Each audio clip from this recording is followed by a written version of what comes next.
There we go. Holy shit.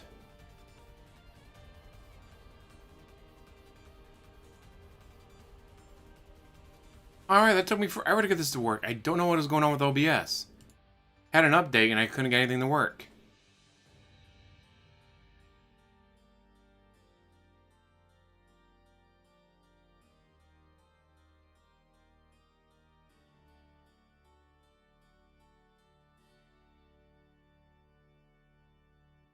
Alright. Well, yeah. I was not gonna get anything to fucking work after the update.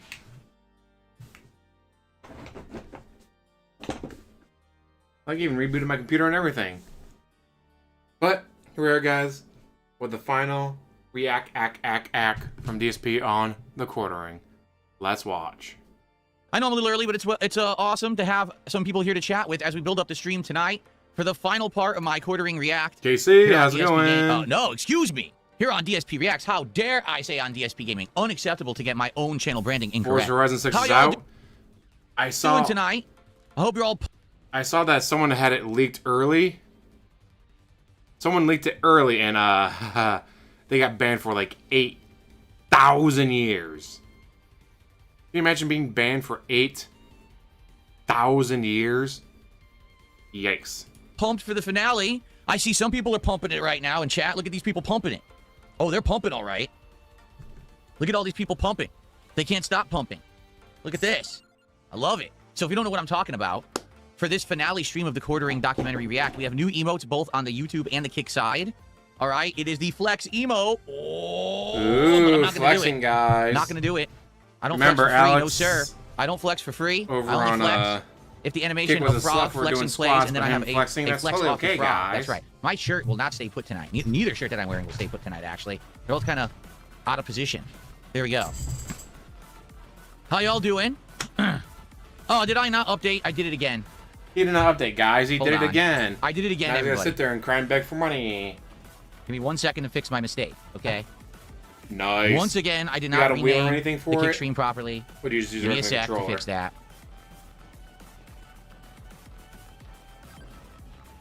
I've done it again. Okay, I fixed it. Whenever I do these streams and I set up the React stuff, I always forget to then set up the kick stream properly because it's a whole different process from my usual process, and I screw it all up, and I'm very embarrassed, and I apologize. Now the kick stream should reflect what we're actually doing. Thank you for telling me. Yes, I love seeing the people that have Yes, those a little late for the morning fancy-ass show. That's correct. That's right. Season finale tonight setups and all that is of just the so quartering cool. documentary React. I can never We'll do it, absolutely but- finish reacting to it tonight, one way or another. It will end tonight, and already we've got people desiring to see me do more reacting. And I'm like, well, you realize I used to do this all the time. People got bored with it, which is why we stopped. Ah, yeah, that'll like, be a bitch. Listen, I have definitely enjoyed doing this for variety, and I've liked hanging out with you guys here on this channel. I used to use this channel all the time for reacting. And then I stopped because people basically And I got stopped 'cause bored. you weren't They told getting me, listen, money. we're bored with you reacting. It's kind of the same. I'm like, all right, forget it. But people, I think, wanted to see me do it again because I hadn't done it in so long. And it ended up being a good long-form React that was pertinent to the times of what's going on right now. You know what I'm saying? So it worked. And I guess the question would be, you know, what would the next thing be that I react to? And we can maybe chat about that a little bit before we get started here tonight.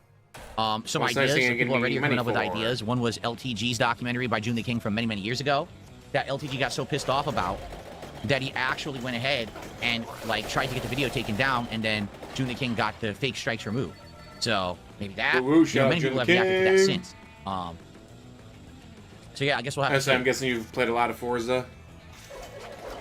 It doesn't have to be that, but if people have good you ideas and see things that, to do, I'd like to hear them. you won't The be thing able is, to we're destroy not the gonna do cherry them right away. trees. Like, we're gonna finish this react cherry tonight. blossom trees. We'll give it a little bit of a rest. All the other maybe, trees maybe you this can is something destroy we the go back carbon to out of once a cherry month. blossom. Maybe once a month I do a reaction stream series to a documentary. And keep in mind, most of these documentaries are not 3.5 hours long, right? Most of these documentaries at most are an hour to an hour and a half, so it would only be like 2 parts. You know, this one was this long because it was almost 4 hours to react to. It takes a long time to get through that. Yeah, this is stream 4 of him reacting to a 3.5-hour documentary. So we're going to build up attendance for about another 20 to 25 minutes. Basically, I start around 7:30 p.m. Pacific time. Then we will begin with the final react, okay? If you like this reacting, But if you the want to see final more of it, react, by all means, act. please support tonight's stream, all right? Let's have this be a really awesome finale stream of this series that I've done over the last week. Let's end it strong, right? And we can talk about the future. Talk about the future, guys, where you give me more money. Mercury Play says, my ideas would be the LTG documentary or the Boogie one. Yeah, I've never reacted to anything Boogie. Then again, I don't really care. Like, to be honest with you, never was Boogie, like, a big thing for me. And the thing is, the Boogie documentary you're talking about, like the June the King ones, are outdated. He hasn't done a new one covering Boogie in, like, 2-3 years, and all the kind of big drama with Boogie happened in the last 2-3 years, ever since the whole fake cancer thing and stuff like that. He had a lot of drama before then, too, dumbass. A lot of drama. You would pay to see me react to the LTG documentary.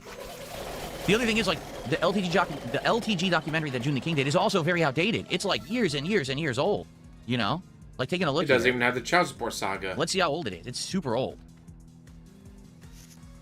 Like, good lord.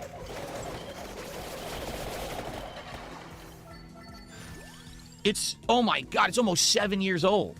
It's almost 7 years old. What's insane is that it has 3.5 million views.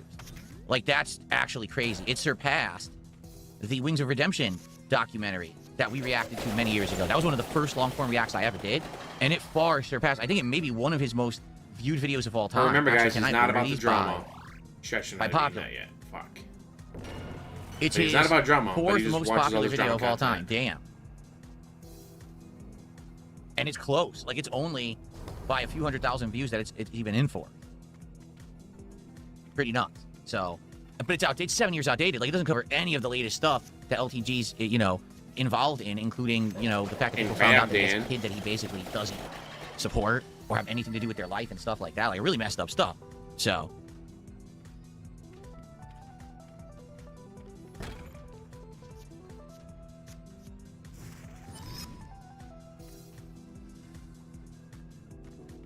I'd definitely rather have that mana. The iDubbbz documentary? Okay. How long is that? Let's take a look at a few different ones. It's also 3.5 hours long. Oh. Oh. 3.5 hours. It only takes you 12 hours to do this shit because you pause so much, dumbass. There's a few here you guys might be interested in seeing me react to. I don't know. And of course, we don't only have to do June the King drama documentaries, you know? Like, I get it this particular time. Pro Jared, I didn't even click on that. I didn't even click on that. I don't know why I opened that. That's weird. Bro Jared. No, oh wow, what a way to hint at Pro Jared. Reacting. If you guys want me to react to Pro Jared, it doesn't have to be like drama docs. You know what I mean? I mean, yeah, there's nothing wrong with having roommates, unless you're. No, I don't have roommates. I don't have roommates.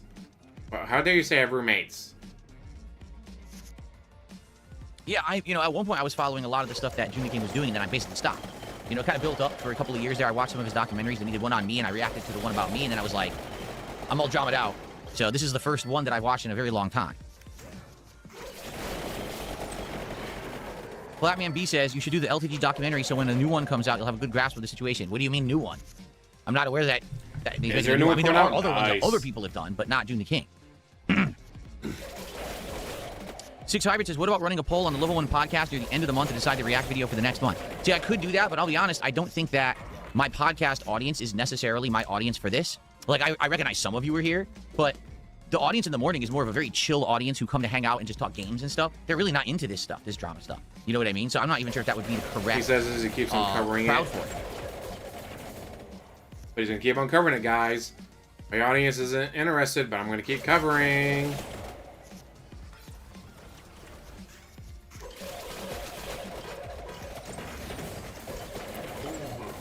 I was about to say, holy shit, this guy has so much health.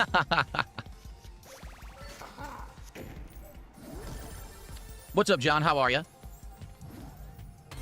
And DSP, this is why it took you 4 streams to cover 3.5 hours. What's up, Willow? How are you? How is everyone tonight? See, I don't know. My Mercury Play says, if you weren't going to do a drama react, what would you do? Maybe a video essay on gaming or something? Yeah, sure. Like, I'm down for whatever. You have to understand, that'd be cool to me, but I want the audience for it. It'd be cool for me, I was doing React content for a shorter period of time, people liked it, and then it died out within a few months and no one cared anymore, so I stopped doing it. Like, that's why I rebranded this whole channel DSP Reacts to begin with. You know? DSP now, React, this particular reason of me doing this particular documentary at this particular time, I think is why I have an audience for it. I'm not sure if I did other reacting that anyone would care, just to be honest with you. Just to be honest with you, they're not here for me, Reee, they're here for the drama. Little Squish, what a name. Oh, he doesn't do drama. He does not do drama, guys. How it's dare you accuse Mercury? him of doing drama? Oh, okay, Mercury Plays, got it.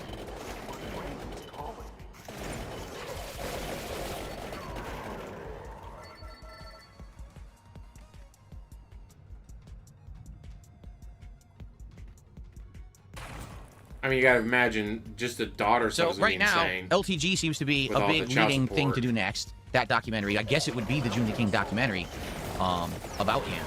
How long is that one? 28 minutes. What if you did a marathon style stream, so dude? it's 28 minutes long, and then the follow-up documentary is 2.5 hours long, because the original documentary was 30 minutes, and it got Junior King false copyright strike 1,000,000 times by LTG. So then when he basically got it cleared up, it was 2 years later, and then he basically made this big video about it. He's like, "You need to stop LTG. He's cyber stalking me now," and this sent, this basically made shockwaves across the internet. There you go. I know the documentary is very old. The documentary about LTG is 7 years old, and then the other one is 5 years old. So it's way outdated.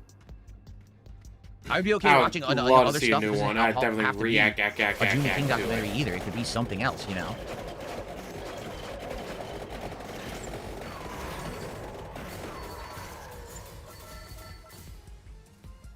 That's what I mean. Like, what should we do? I'm down for ideas, and I think we should talk about them. What do I do, guys? What do I do? I can't come up with anything on my own. Over the course of I need you to come up with this so I can blame you when it fails. Maybe we could do something in June. Someone just pointed out that I should say DSP Reacts, not DSP Gaming, so I fixed it. Thank you. Dumbass.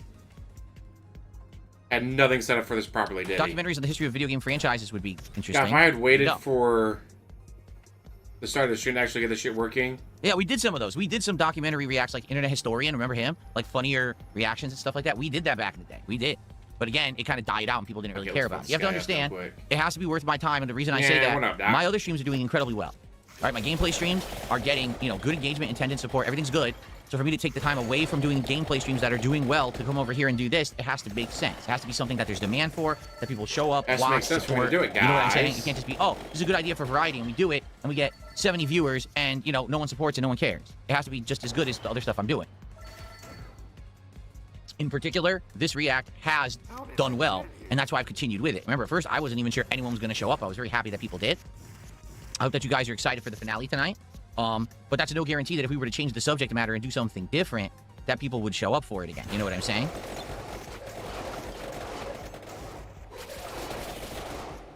So here. So for the record, a ton of people sent me new emotes.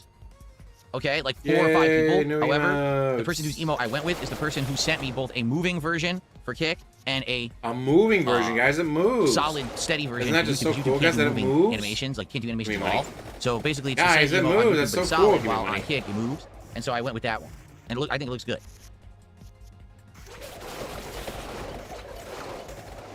Victorian Greyjoy, I know you're not banned. Don't know why you think you are.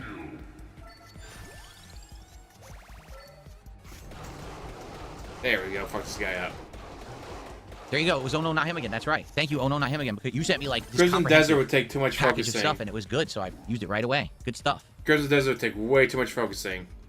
This game, I can stare at Chad, I can listen to him, bitch. DSP #1 fan did a $2 super chat says bring quartering on your podcast. #1, I don't think quartering is interested in going on my podcast. My podcast is tiny. It wouldn't benefit him at all to be on my show, I don't feel. I don't, what's for a a guy good who on the show doesn't want anything to do with drama, he knows everything about LTG, I don't want to be doesn't involved in this drama. I didn't claim anything, I don't want to be involved in this drama. Anything. What's You're he gonna reacting do, to his right? documentary. That I don't makes know you what he could involved, possibly dumbass. say. And on top of that, he shut down his Twitter and everything. Like, I have no way to contact the guy, even if I wanted to. I don't have any real way to reach out to him. Guys, he doesn't want to do drama. He doesn't want any drama involved with the quartering. Thanks for the And first why are contribution you of the reacting night, to his DSP #1 documentary? fan. Holy shit, hypocritical much?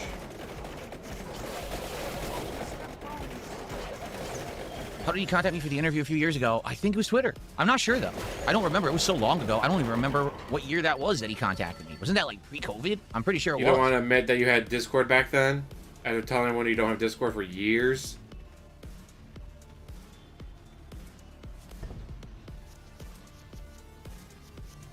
You guys really, on the Kick side, they really like the new emote. They're going crazy, spamming the new emote in chat, like going nuts. On the YouTube side, not so much. He enjoys that more used it, than but this is the crazy on the thumbs Kick down side. They're going emote. nuts with that emote, man.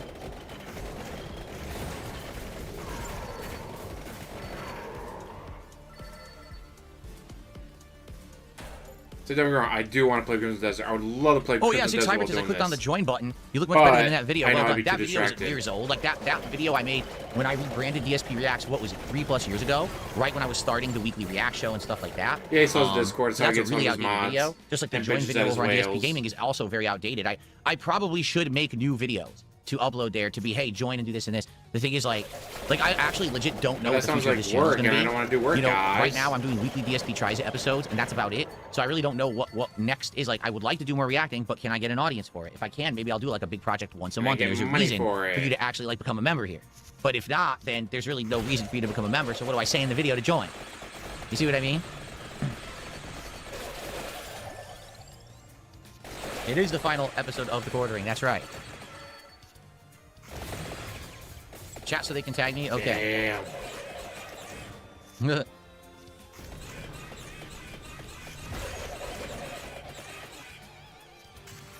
Nice guitar riff in this song. Holy crap. All right, guys, about another 10 minutes, and then we're going to get started, because I do want to finish this tonight. We have about an hour left in the React. Let's see. There is just under an hour left in the documentary. I'm pretty sure we'll get through it. I'm pretty sure we'll get through it tonight. He does.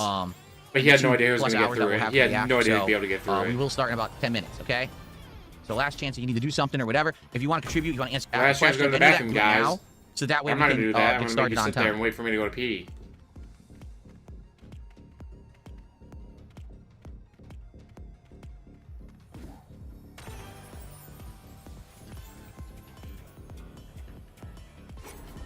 But dude, this is totally like different this than music. last time. This is good But music. you This is a understand? This is cool totally playlist. different than last time. Cool. And I don't think it had half these songs last time I used it. They're adding more music to this Roland Bridgecast. I like it. God, you picked just the most god-awful music, don't you? Or we can talk about whatever Mercury plays, but I don't know if anyone's going to care about talking about video games. It's not really what we're doing here, right? Yes, the man in charge of DSP Gaming. I don't think people are going to be Elements of interested in Power gaming, says, since guys. Quartering entrenched himself in all this drama, do you think that he's going to rebrand again and move away from politics to something else? I have no idea. The thing is, as I've been doing this documentary React, I haven't followed the latest drama. I just hear, like, I see posts about it on X. I guess he's saying he's no longer going to even do YouTube anymore. That he's going to actually abandon his YouTube channels and solely make content for Rumble moving forward. I don't know how that's going to work. I doubt it works. Let's be honest here. YouTube is the #1 platform. And someone who has been mostly on YouTube all these years and kind of did side things on Rumble and side things out, for him to just abandon YouTube, I don't know about that. You know, so, and again, Rumble is mostly politics and that kind of stuff, culture wars and politics. So if he's just going all the way over there, you know what I mean? Heals when an enemy dies, yes. You tell me how that would work. That right there is a fucking game changer.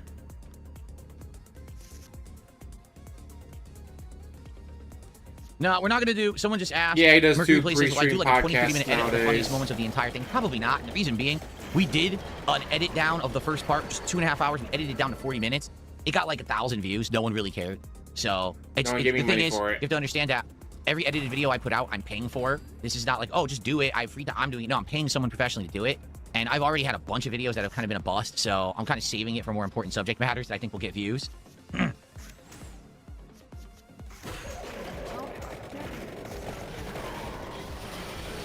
What? Penguins Zero's old podcast, the official podcast, Discord, is in an uproar demanding that they bring you on. Would you consider hopping on for a guest appearance? I have no idea what you're talking about. Are you saying that Moist Critical currently has a show and they want to have me on as a guest? Or are you saying some other people? I don't even know what you're talking about. I know what you're talking about. You didn't attach money to it. If you attached money to it, maybe I would understand what you're saying. There's no money attached, so I have no idea what you're saying, Trust guys. me. Who is this that asked me this? Turtle Sniffer? Trust me when I say I am at no shortage of testosterone. You understand? I have more than You're enough so fucking testosterone low rippling T. through this body, even at the age of 44. I don't need any testosterone supplements, nothing. I am good. I am virile. You understand? You look at the hair on my body. Look at this, the blood pumping through the veins. Probably gets about 2 hours No of gaming testosterone content in a day. needed here. Not one of these disgusting whales sitting around eating fast food all day, drinking Pepsis and Mountain Dews, shoving fried chicken into their faces, just writhing around like a whale on their back. I need testosterone to get up today. No, absolutely not. Why are you talking about your wife like that? I'm bursting and rippling with power and energy and tons of hormones. Of course. Do I still have my old gaming PC, the one that was giving me problems? No, I smashed it with a hammer. I was so full of hormones. and testosterone that when I got my new one, I took a bit. I was like, I was, the pieces flew everywhere, and it was very, very enjoyable. It was a great experience. He would hurt himself if he actually tried to do Very that. good. He'd absolutely break something. Guys, my arm doesn't work anymore. Help!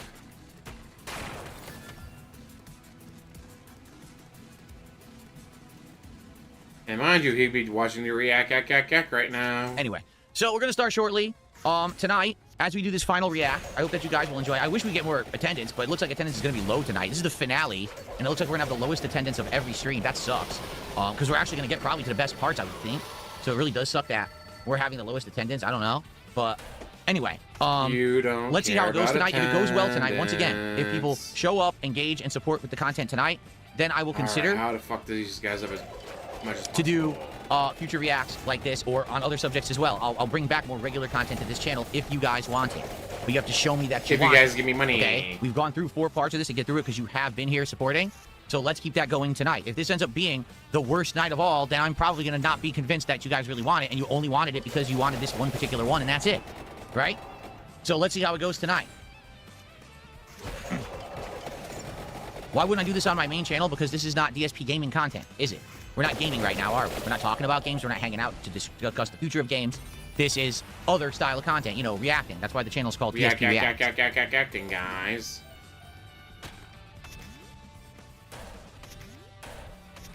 But where's the reacting? I don't know about you, but we've been watching for how long? There's not been a single react. If I want a fun change of pace, I should cover the Amazing Half an Atheist hour. next. There's a few documentaries on Live stream for half an hour. I'm aware of the No Amazing react, Atheist. I act, remember him act, from back in the day. Like, way back in the day. Like around Channel Awesome days and stuff like that. And I haven't heard about the guy in 100 years. So I have no clue what the hell he's up to today or if he's even still around. How's everybody doing today? Everybody excited for the weekend? For me, I worked the whole weekend. Womp womp. Okay. All right, are we ready to get started? Let's get set up then, because it is 7:30, and like I said, I want to finish this tonight. So let's go. Let's get set up, everybody. Okay?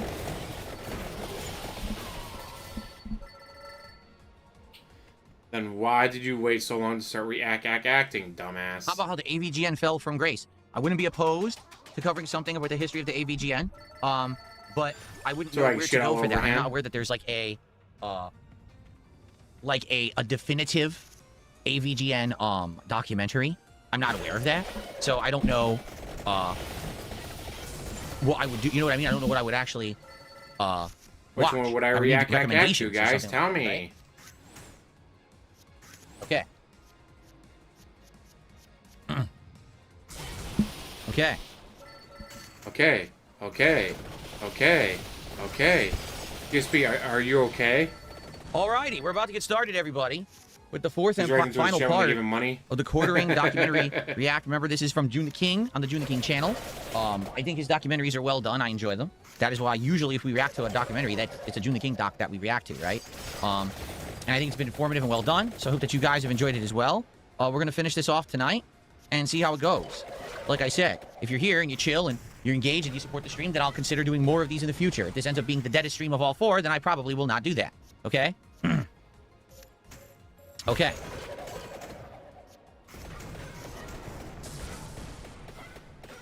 Come on, knock him back so he doesn't hit Okay. me. Fuck, no knockback. Fuck you. Are we ready? We ready to start? All right, so here's the thing, and I think that we should go back a few frames. And the reason I say that, I forget how you go back frames on YouTube. Is it this here? No. Guys, something I've been doing for 18 years. Here we go. What do I do? The reason I think we should go back some frames, if you remember, what we need to do is right here, okay? So, this is footage of the quartering and his 2 employees, Melody Mack and Hannah. I don't know her last name, I just know Hannah. And they're at this political convention in like December of last year, November of last year. It was definitely end of 2025, okay? And so basically, they're at this convention, and there's a scene. I just kind of want to play it right from the start of where we were. I want to go back here. This is just single Why do you frames. want to shut on some more over this, huh? I want to rewind because it was just so wild what happened.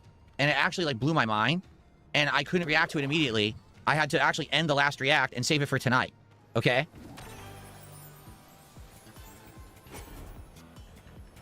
One hitter quitter. How's it going? What just happened? We were at 240, and now it jumped way back. Okay, here we go. Here we go. Whoa, this was the most replayed part. Are you kidding? This was the most replayed part of the entire documentary. Wow. Okay, here it is. So, all right, ready? Here we go. Are you ready? He mumbles and mush mouths. And you go, he's having who on? And then there was the Red Eye this. home Okay, tonight. hold on, it's too Football's loud. well. Here we go. Good luck with the airport, dude. Melanie and I, we watched the football game tonight, and Hannah Yes. Claire is like, what the fuck? I haven't been invited to this football game. Maybe going somewhere family oriented. I can't watch football with you guys? You can. No, but Mel look goes, at, yeah, come, please.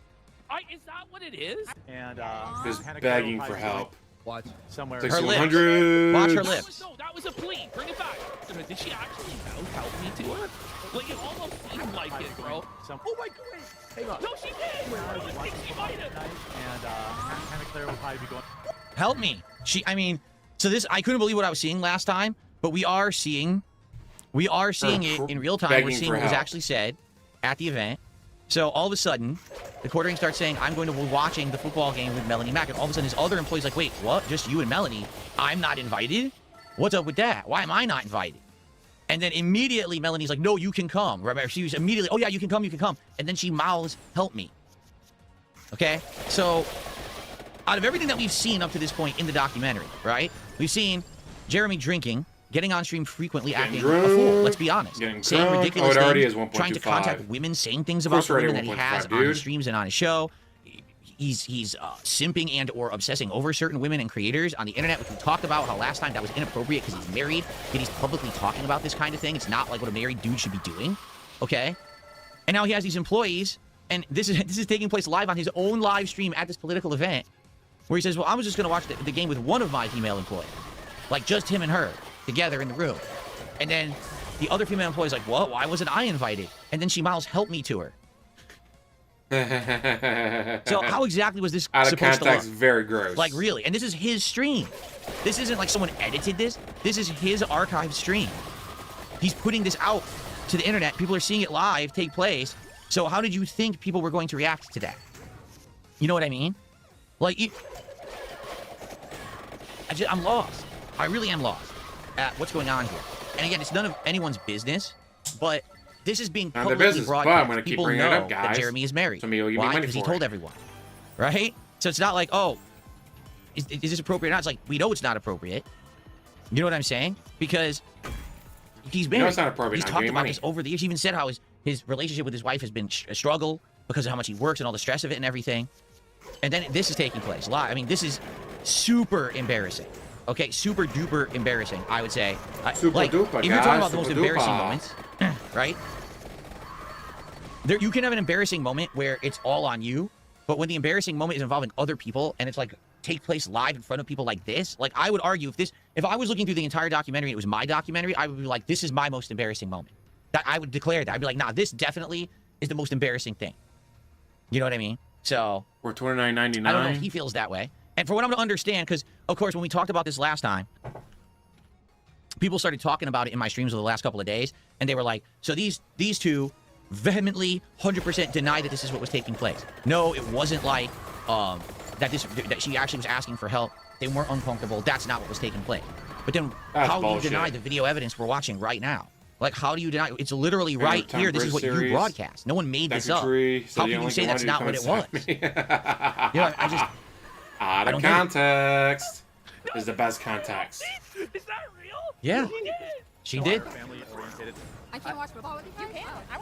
Now watch. First, I like how she immediately says, you can. The moment that she says, I can't watch football with you guys, she turns and says, you can. Like, so why were you not, why was it not in the conversation that we're all employees together, we're gonna watch football together? Why was it only those two and not the other one? Right? I mean, maybe you didn't know that she likes football. in female speech. Watch this. Oh yeah. That Whoa! Wait a minute! Yeah, she fucking said some shit back. He's like- She mouthed it. Last micro. I can't watch Watch football it. with you. You can. I would love that. Oh Now watch his face here. yeah, that would be. Wow, thanks, Melanie. So his plan has been thwarted, basically, whatever the plan was. And I was like, no. Well, I guess I just can't do what I wanted to do originally. At least, again, even if it's not, even let's say that's completely speculation, that's completely fabricated, what are we, as the viewing audience, all right, supposed to think? for what we just saw happening, right? Like, what are we led to believe? As I see, for $29.99, then did you see my comment for you going to pick it Now, up? admittedly, I will What's say coming up for something. $29.99? Okay, if this actually was what was going on, if this guy was being a creeper, and it was a situation where these women felt uncomfortable, why are they working Why for can I him? not kill this And why guy? do they? I guess up until this last week, they still worked with him. I don't know what the case is now because I've been hearing rumors again. I'm not really following the active stuff going on. I heard that now he's podcasting by himself, and they're not on the show anymore. Like they just disappeared. Okay, but that only took place like in this last week. So if this was Holy happening, shit, they will not die. oh, I turned the volume down too low. I'll up the volume a little bit then. My bad. Thank you for telling me. I turned the volume a little bit back up again. If this took place in November, December of last year, it's May of 2026. So why were they still employed with him all of that time? If you really are uncomfortable with this guy, if he's setting you up for weird situations and stuff, why are you still with it? Why have you not said, forget it, this isn't worth it, this is crazy, and we're out of here? Now, of course, there's speculation in chat. The money was too good, right? I've also heard he's got stuff on them. Like, because they've worked with him for so long, he knows personal things about them that they don't want to be thrown on the internet, and they're afraid that if they were to cut ties with him, that he would dump all of their dirt on the internet to get back at them. I mean, I don't know how that would make him look if that were the case and that happened, you know, but who knows? Again, it's speculation. It's speculation that we have no evidence of anything. These two apparently have outright denied that anything was going on, and they still worked with him up at least until this week. And now I guess one of them, Hannah, is not on the show, and I guess Melanie Mac, again, wasn't on the show like for a day or two. I don't know if she's back, but it's just weird to me now he's giving that this $100 took super place. chat to Chrissy May trying to get her on the It's not show. like it was made up, fabricated, edited. We just saw exactly what happened, yet they still worked with him for all those months. I'm very confused about that. That's, you know, weird. Okay. Interaction was exhaustively analyzed. The Kiwi Farms Twitter account even posted the interaction on Twitter, triggering a response from Jeremy. Jeremy calling it the gayest controversy ever, and tweeting at the owner of Kiwi Farms that this is normal behavior for adults in real life. Jeremy... No, he's right. Watching a football game together with your coworkers, with your friends, is normal behavior for adults in real life. But that's not what transpired on that stream. It looked like there was a pre-planned, only him and Melanie Mac viewing party of this game together. Then Hannah, the other employee, well, why not me? And then literally Melanie Mac saying, help me, saying, yes, you got to get involved here because, you know, this is messed up, what's going on. Like, that's not what happened. You know, we saw what happened. It's not as he's describing here, right? These tweets, but not this one of an AI rendition of the three at Ampest. Jeremy is portrayed slovenly, next to a fearful Melanie Mac as Hannah Claire looks on with concern. The Kino Casino also covered day 2 and day 3 of the Ampest streams. Afterwards, they took a short break for the holidays and came back to cover Jeremy's declining channel. His Womp, womp, video womp. business, his YouTube channel, has declined to its lowest level in over 5 years, down 66%. 2026 was a different year for Ouch. Jeremy, where he would normally make the New Year's resolution to stop drinking, to lose weight, to work less. It appears he has resigned himself The to same do one the it makes same. every An year, unprovoked huh? monologue from a January stream captures this. A lot of people have to make a choice what your mindset is going to be and follow through. And I think for some people, just it's like you get into a mode and You're you're in the always rut. looking for the next. Yeah. I would tell guys this all the time at the bar. You know, the bar I hang out at. Volume's perfect. Volume's perfect now. Thank you for telling me that I needed to up it. I appreciate that. It's a dive bar. Okay. There has not been an attractive single chick that walked in that bar in 20 years. There is some truth to the fact that people. What is the saying? Like, people are living the exact life that they want to live, and that does play out. But I feel like compelled. And what are you to always doing find differently, right. DSP? Yeah, but do you want? Oh, like, you're doing the is same this thing, fun? aren't you? There was a point in my life when I was kind of depressed and feeling in a rut, and I would be at that bar 4 nights a week. But like, I had a wife at home, which was even less of an excuse. But What have we Yes, said about DSP, make it about oversharing? yourself. Right? What have we said? You don't overshare this kind of personal stuff. Ever. Shouldn't be your content. Right? So now he's publicly admitting, I was married at the time, but instead of staying home and spending time with my wife, I was going to the dive bar and drinking alone 4 nights a week. What are you doing? If it's true, whatever. It's your personal life. It's your personal problems. Now you're making your personal life public. You cannot do this. You cannot speak publicly as if the internet you is your can. psychiatrist Probably not a good idea, though. about your private life problems. It doesn't work. All that's going to happen is what's happening right now. Is that They're we're reacting to all gonna it. figure Now it out and June puts it in ruin his your life. documentary. Now I'm reacting to it. No one would have ever known. If he didn't open his mouth, no one would have ever known that this ever took place. Everyone in life has personal problems. Everyone has things that happen. It's your business. You don't have to turn it into content for the internet at all.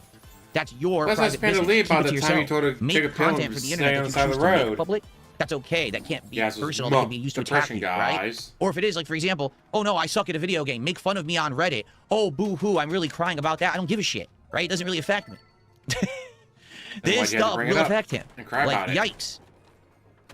Correct. Alan Gray says, I love that Phil is a seasoned Lalcow breaking this down like an ex-football player breaking down a play. Fucking I know what's hell, going those on, are man. smacks. I've been there. I've been through it. I learned my lesson. I went through my, my crazy shit just like everybody else, and I came out the other end, and I'm good. That's why I'm seeing that this just took place in what? 2025, late 2025, early 2026. Like, oh, God. Oh. I wish this was Jeremy's ancient past. Like, he was making these mistakes 7, 10, 12 years ago. I know like that song, I just can't then you'd think be of like, how okay, it goes this now. just took place. Like, oh, shit.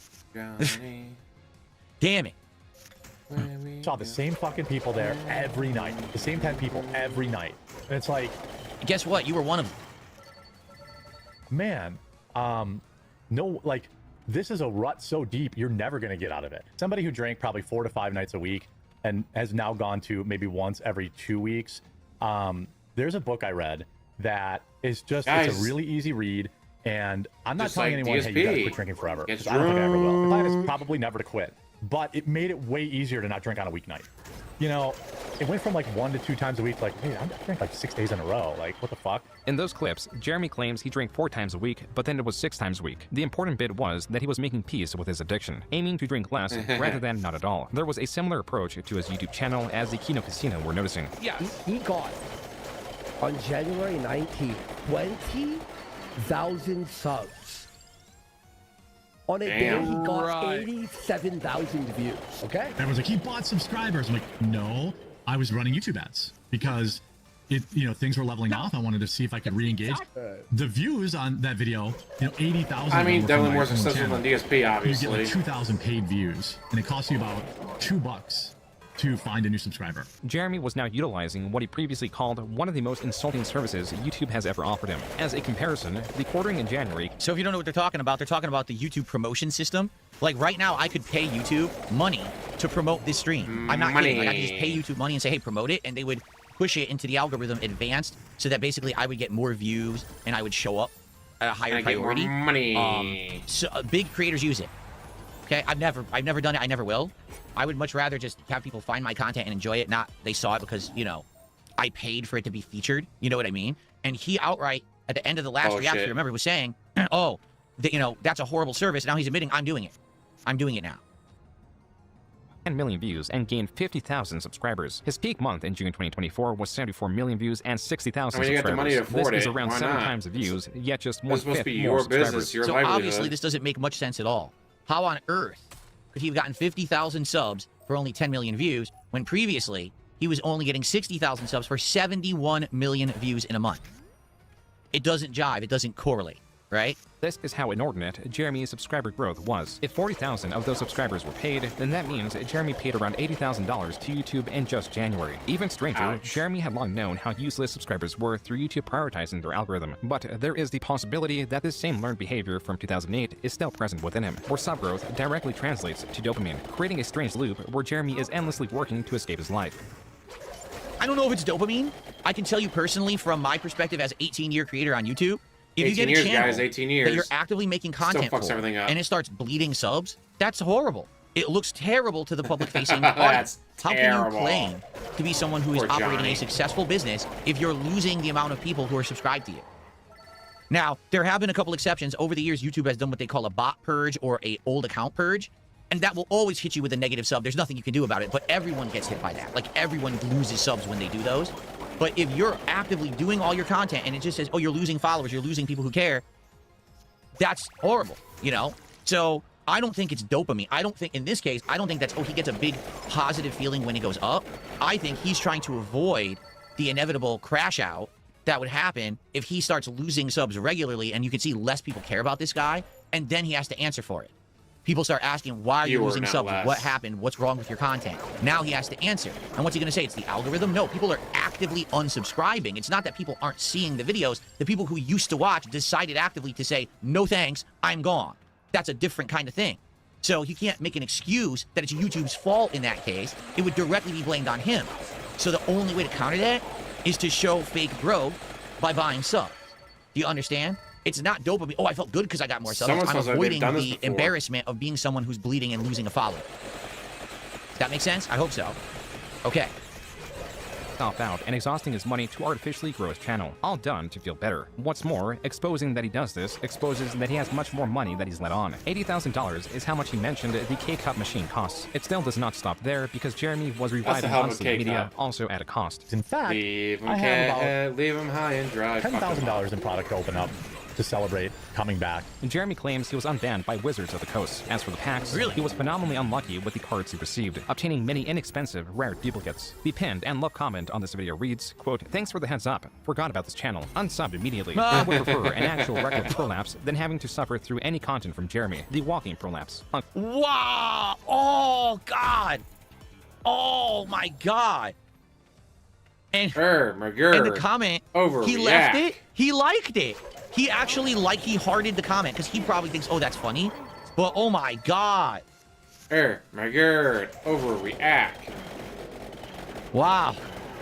Wow.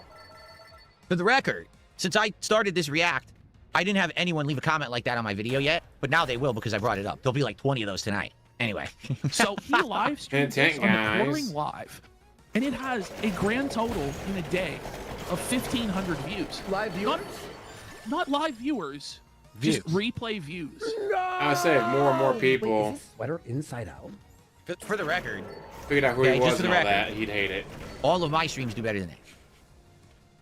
But this is supposedly this is his side thing. You know what I'm saying? This is his, not his main thing he's doing. It's like his side project or whatever.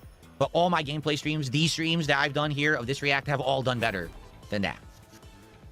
The inside out, but it looks like it's like a poop thing. Wait, I don't know, maybe it's just a style. I'm being like a little. Now I'm being It's like. inside extra. out! It's inside out! The Kino Casino reacted to this lengthy stream, in where Jeremy admits to forgetting to go live at the very beginning, which means he was opening packs to no one, and is wearing his sweater inside out. The most shocking event did not even happen in this stream, but a different one. Ash, emergency.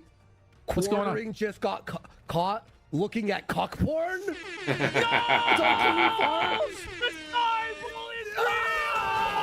So I can't scroll Twitter. That's why I'm out. Like, if I'm ever hosting, I'm not logged in because that way it won't it limits what you can see. Because I don't want There we go! Yeah, sensitivity. Well, yeah, I guess I could probably do it.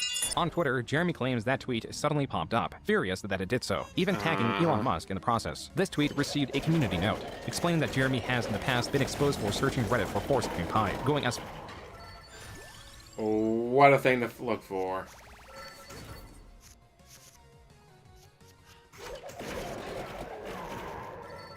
Wow, he watches porn, not like me, guys. I just masturbate in front of children.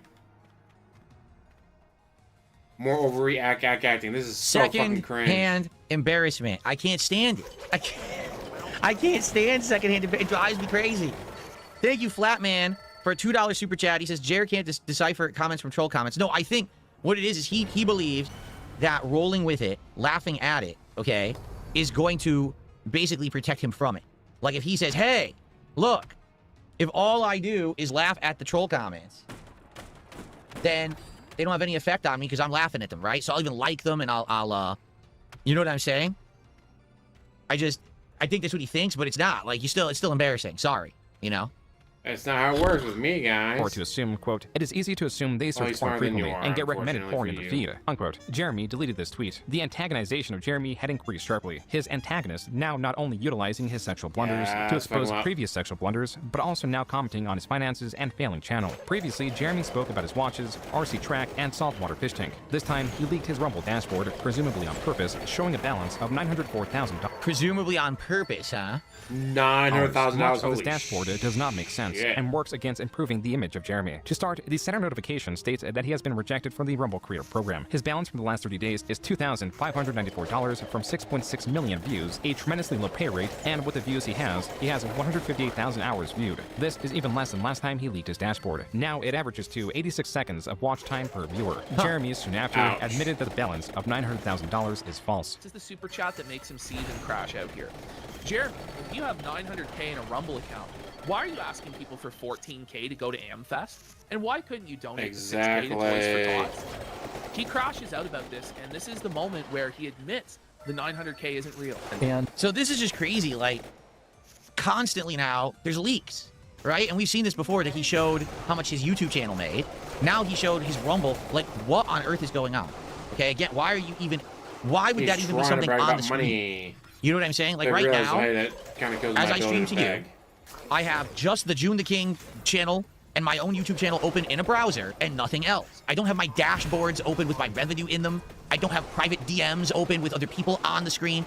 Not saying that I've You never made a accidentally mistake leaked before. your I have. There's Discord been a couple before, times you oops, I had dumbass. something open. But you learn your lesson the one time, right? You fix it, and then you never have that happen again. How does this keep happening? That he keeps leaking data to people on the internet. Now people are saying it's all planted. Okay, let's say that it was done on purpose. Why?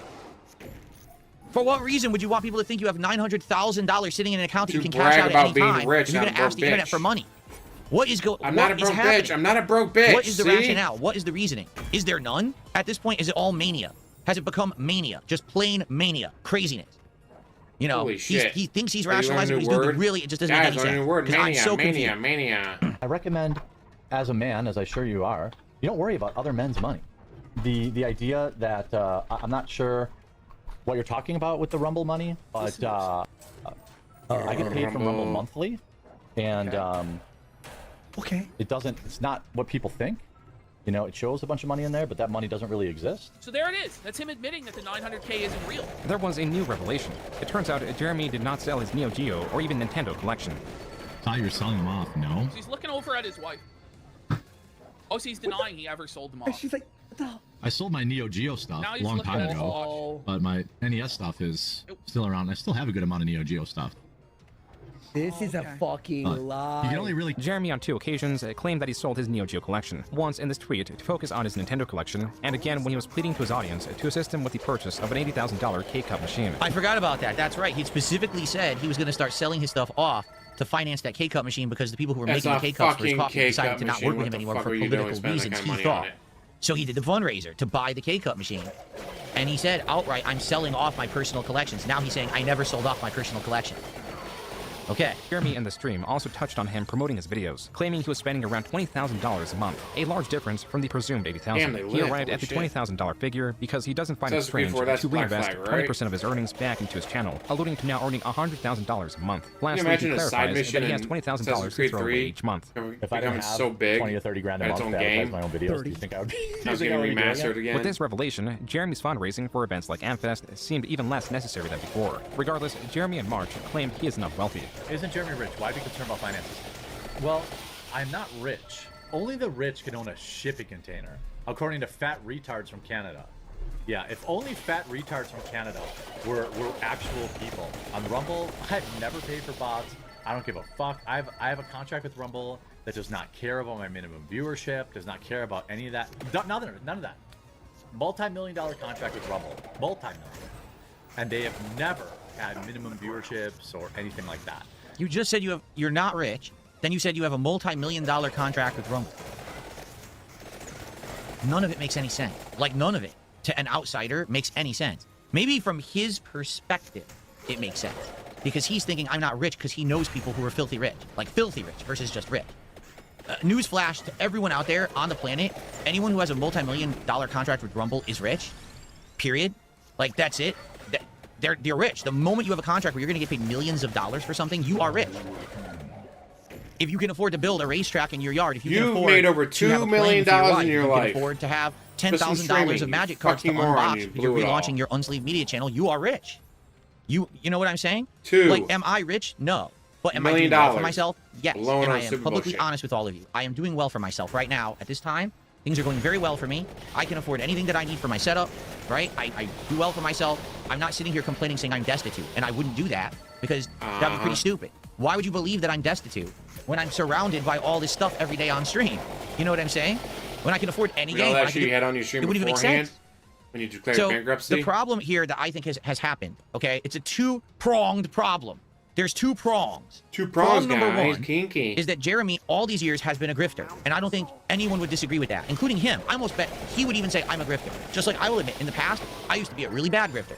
I'm not nearly as bad anymore, and I'm more transparent and honest with all of you now, okay? So a grifter can see how a grifter works. I don't You grift understand? anymore, guys, I He's been a swear. grifter his entire YouTube career, and he's been able to pull the fast one on everyone. But now, he can't do it anymore, because he's finally hit the point where it's like, But I don't get it. You're on Rumble making big bank. You're on YouTube making big bank. You've got this event going on, that event going on. You can afford this. You can afford that. You're doing this. You're doing that. How can you be destitute and need us to give you $14,000 to go on a trip? The answer is you're not. You just don't want to spend any money. You want to keep it all for yourself and never reinvest your money into the business. You want us to finance your entire business plus then some. So I mean, you that's can how live you a stay high rich. Everyone else pays So for that's your the business. first prong, is that his actual grift has finally broken. Because now he can't actually fool his audience into believing this stuff anymore. Oh, the channel's under attack. Oh, I need your help with this. And now he's getting caught out on all this stuff. But the second prong that went right up his ass is Kino Casino. Of course, because right they up are his now ass. daily Where else micro-analyzing would it go, everything that this guy guys? is saying. And they are extrapolating it and just shouting it out to the masses in a way that it's never been amplified before. He's never had his grift analyzed before. So because of that, the first time He's never ever, done anal hitting him in before, the face, guys. He's never done anal. and he can't handle it. Instead of being able to just say, well, I don't care, he's sitting here on a stream saying, oh, those two fat guys from Canada or whatever. He's giving them exactly what they want. The moment that he name drops or even mentions or any of that, that is what they want because they want a war. They want Kino him Casino, say the to name. clap back so they Say can go Kino back. And it's Casino, an bitch. endless back and forth, and only they will profit. This man will never profit from engaging, but they will massively profit from having him engage. Does that make sense? So his grift has broken, and on top of the grift breaking, people have called him out on it and just completely amplified it to the point where everyone knows it, and now he's losing it. There you go. Okay, that's what's going on, in my opinion, that I'm seeing right now from this situation on the documentary. I think that's exactly what's going on. I'll hang on to my stuff. Guitar Player 1939 has just contributed a $25 tip. Thank you, Guitar Yay, Player. Stream's been saved. Hold on a second here. Here we go. That's our first tip of the night.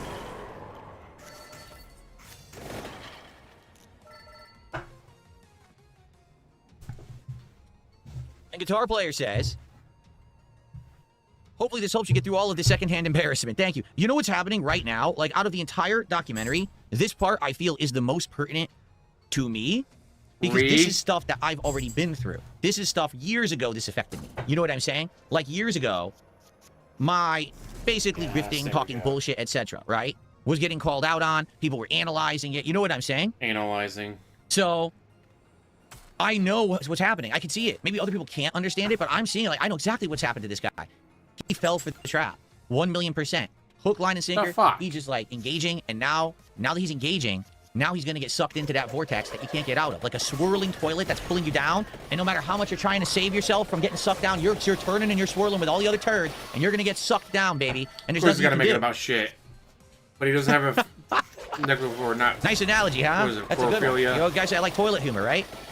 Okay, thank you, Guitar Player, for the tip. Now would be a great time to grift some and say, hey, everyone, if you like my React money. content, please support it tonight. Because you guys have now said you really liked this React to the quartering documentary, and you'd like to see me do more in the future. I'm down for that. But I need to know that it's worth my while and that you care. So tonight, you can engage and support this stream.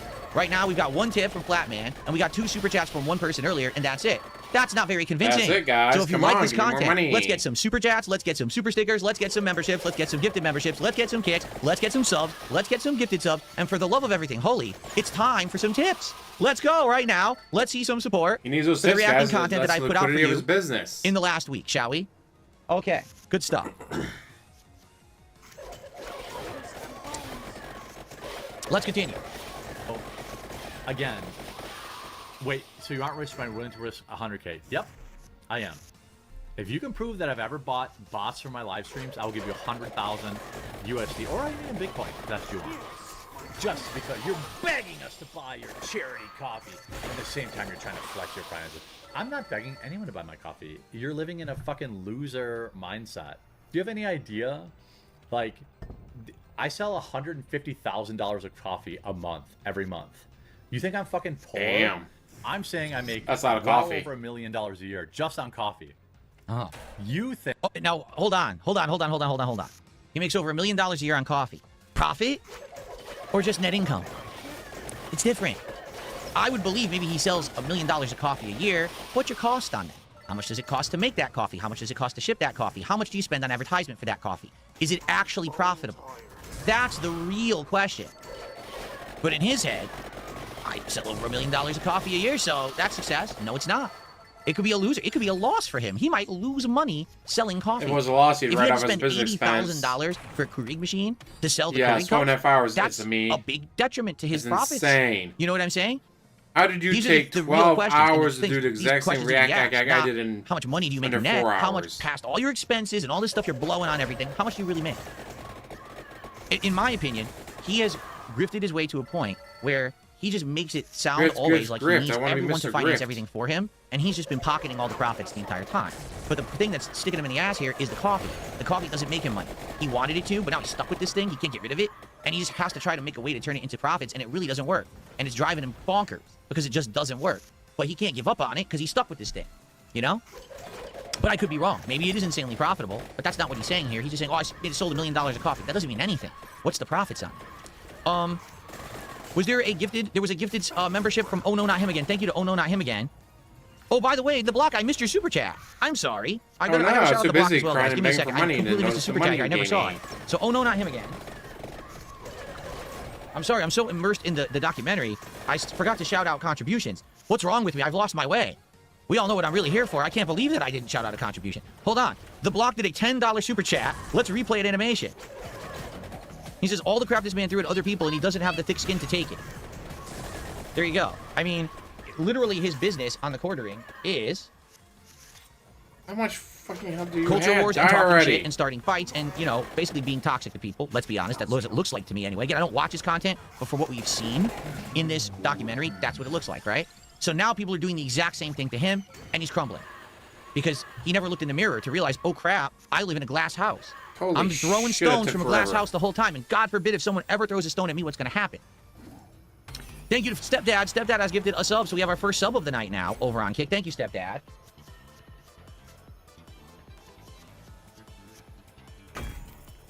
Thank you for the support, everybody. Okay, let's keep it moving, because I do want to finish this tonight, and we have about an hour and a half left. Let's go. I'm poor. So I'm done addressing you unless you put your money where your mouth is. That last video is where this video was meant to end, and this post by Return of the Mac and Cheese, posted March 24th, was only a footnote. Now, it is the reason this video had to be rewritten to include a new chapter. Quote, yep, I got an anonymous tip from someone who claims to know people who know of JR IRL that quartering's best friend is a legit wife-busting bull. I looked into it and can 100% confirm this is real, and dude and his wife swing through the Hambley house to get blackout drunk and hang out in the hot tub and use your imagination, what else? Unquote. Jeremy's friend has stated publicly on Twitter that they are friends. He is also part of the Quartering's Discord server, even given the unique role of Quartering legend. Mac and Cheese then shows... So, now, I'm going to go on record here, okay? I'm going to go on record here. Give me money. This is the kind of shit that I don't agree with whatsoever, all right?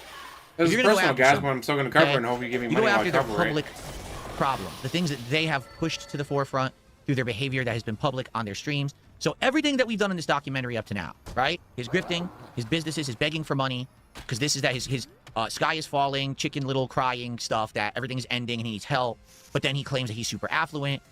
The relationship, supposedly, I guess, that you could say with his wife, that he keeps saying is falling apart, his attitude towards his employees and things like that. This is all public. 100%, this has all been public, okay? This right now, this Kiwi Farm shit, okay? This is now delving into the behind-the-scenes private shit, okay? To be honest with you, I don't do drama. This actually takes place on a stream or something that he has presented to the public. I don't care about your personal stuff. And that's my take. And I know a lot of people disagree and say, oh no, he's a public figure and therefore this is all pertinent. I disagree. I don't care about his private life, to be honest with you. I only care about what he is presenting to the internet as part of his business. These leaks and hearsay and rumors and all this stuff, I don't care. Even if all of this part right now is true, and I don't know how long this is going to be covered in the documentary, I still don't care. It has nothing to do with anything that I'm involved in or have anything to say about. So I'll watch. I might not have much to say here. We'll have to see. His friend's Discord ID is GreatJelly817. There is a Reddit account with this exact same username. The problem was that this post and commentary was hidden, but a bug allowed Mac and Cheese to somehow view the hidden comments. Several comments were made on r/Midwest Hotwives, a subreddit dedicated to lewd photos and swinging, and also the Wisconsin Bull subreddit. This is specifically dedicated to seeking out a quote-unquote bull. a third party to join in intercourse with a couple, sometimes as one partner observes rather than joining in. And Jeremy's friend, with his real name on Twitter, can be seen petitioning women for sex. This all proving that Jeremy's friend is an active swinger. The rest of the post is full of clips or photos meant to convince readers that Jeremy and or his wife is involved with his friend and or his friend's wife. First of note is this clip considered to be a Freudian slip. Right? Like, he's got some STD, or clearly he's taking part in that lifestyle. You know, in my experience, I've never taken part in this lifestyle. But I know I have friends who have, and then obviously I've covered people who have, you know, swingers. Instead of cucking now, they call it hot wifing, which is literally just letting your wife bone other dudes. Yeah. This post also includes Jeremy's belief that Nick Reeeact, a different controversial creator receiving oral sex from a woman who is not his wife on stream, is not a quote-unquote own. Jeremy's previously leaked search of Reddit for Supreme Pies, the specific type of pornography that appeared on his Twitter timeline when he streamed, a time that Jeremy allegedly posted cuck porn to his Twitter, a fantasy he explained while showcasing an interview with Gina Carano, where he is a loyal friend who sits on the sidelines while Gina would be sleeping with various other individuals before gravitating to Jeremy inviting his friend and his friend's wife over to join him in his hot tub, while also commenting on his friend's wife's big old boobs, various other mentions of Jeremy's friend's wife visiting his house sometimes to clean, other mentions of Jeremy acting inappropriately towards women who are not his wife, and finally is this part of Mac and Cheese's closing statement. Obviously, here is no proof, but perhaps there is something to the long-term speculation in this thread. Let's just focus on the objective facts. Jer is a pervert and creep. Jeremy's best friend is a bull and swinger. Redacted appears to be wealthy and owns a $1.25 million 6-bedroom 5-bath home, according to public record, yet his wife goes to court in his house alone to quote-unquote clean regularly. Jeremy makes comments about his friend's wife's fat tits and how Dad wants her in his hot tub while drunk on stream. Jeremy has cuckold and cuckold-adjacent fetishes, which he publicly exposed. Jeremy openly talks about having sex with women who are not his wife or simps for women and Alright, when does he stop reading off this laundry list? This is ridiculous. periodically mentioning that this is speculation and their opinion. Jeremy Hambley is a cock! Jeremy Hambley is a cuckold confirmed! His best friend Adam is a fucking bull that comes over to his house every I love you, fucking week Canvasino. and is plowing his wife. It turns out You're pieces of this shit, but you're guy entertaining pieces of was a shit. vanilla gorilla all along. Over the coming days, the coverage of Mac and Cheese's post was reaching Jeremy and bringing even more interest towards him and his shortcomings. Mac and Cheese and the casino were celebrating with a victory lap. Jeremy was none too pleased with what was going on, nor with the Kino Casino. PPP or Andy Worski, either one of you guys are welcome on my show anytime. Anytime. They would rather... I look horrified. How do you think I feel? I want to know about this stuff. I don't care. Again, this is... Ugh. It's just, personal stuff, guys, but I'm gonna make sure I cover it. It's the deepest and darkest corner of someone's closet that's full of rotting corpses. You know what I'm saying? Like, I don't want even to know anything about it. I don't care, you know, but... Ugh.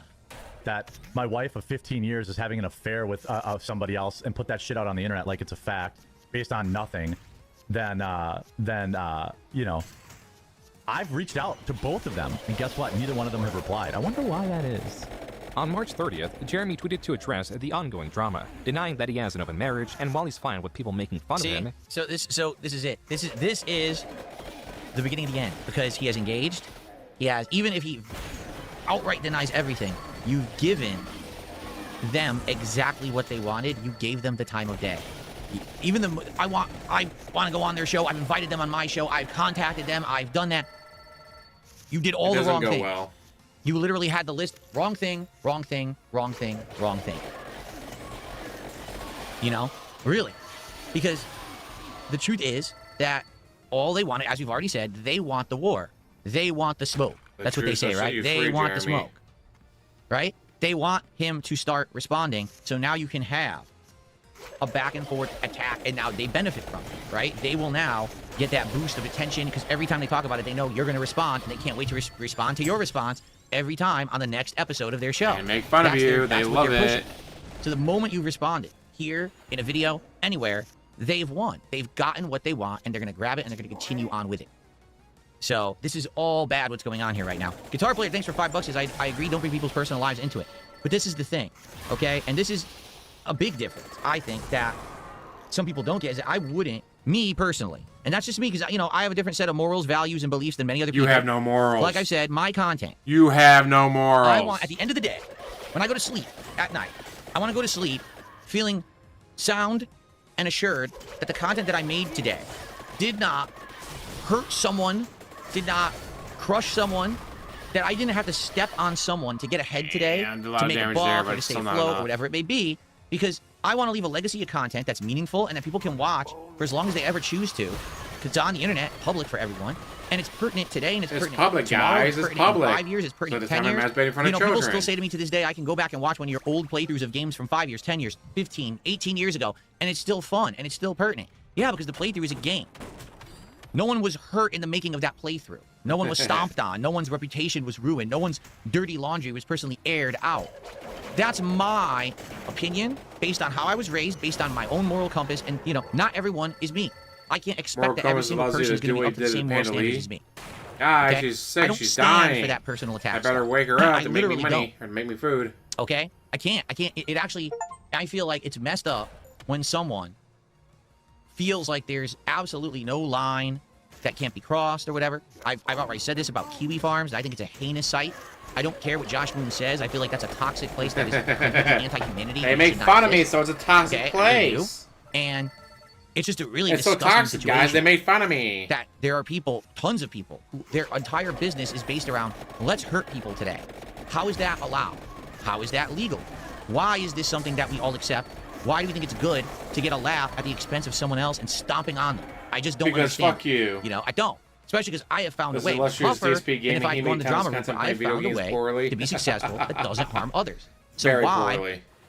is it okay for people to literally just harm others to get ahead? I'm lost. But They're again, harming me. I'm How built do they different harm than a you? lot of other people. They made fun of And I me. get They that. made fun of my Not everyone is snorting. the same. Okay. Have you tried not snorting? No. The best way to Mute the engage microphone here is to now. not engage. These people are saying horrible things about me and my family and all that. Just ignore it. Because if you don't give them anything, all they can ever do is speculate. Right? That's it. All they can ever do is speculate based on hearsay, based on guesses, all of that. But the moment that you engage, you're just giving them the next thing to go after. You're giving them the bait they want. And he fell right into the trap. Dead on, face first. He charged into it because he was angry. Emotion can make you make big mistakes in life. I know that, again, firsthand. I've made tons of mistakes in my life because of emotions. And I think that's what happened here is that Jeremy got overcome with emotion. Now they're coming after his personal stuff that he does not regularly talk about, right, in his content. Maybe something slips here or there, and yes, you can insinuate something from what you've seen in his slips, content, guys. but It that's just not slipped up. the focus of his content. And yet, this is now what people are going to come after him for. You know what I'm saying? Claims the harassment has people mailing things to his house and making his wife feel unsafe. Mac and Cheese was twisting the knife, noting how March was Jeremy's worst month Mac ever, and cheese, yet it has yum. 18 million views. However, this is explained by Jeremy's strategy of uploading YouTube Shorts, short-form videos that get hundreds of thousands of views, yet pay very little. His regular videos this month amounted to around 7.5 million views. Yeah, for the record, just so everyone knows, YouTube Shorts pay almost nothing. Like, you can have a short that has 1 million views, and you'll make like $100. I'm not kidding. It depends on the ad, but the ad revenue on a short is abysmally low compared to a regular video.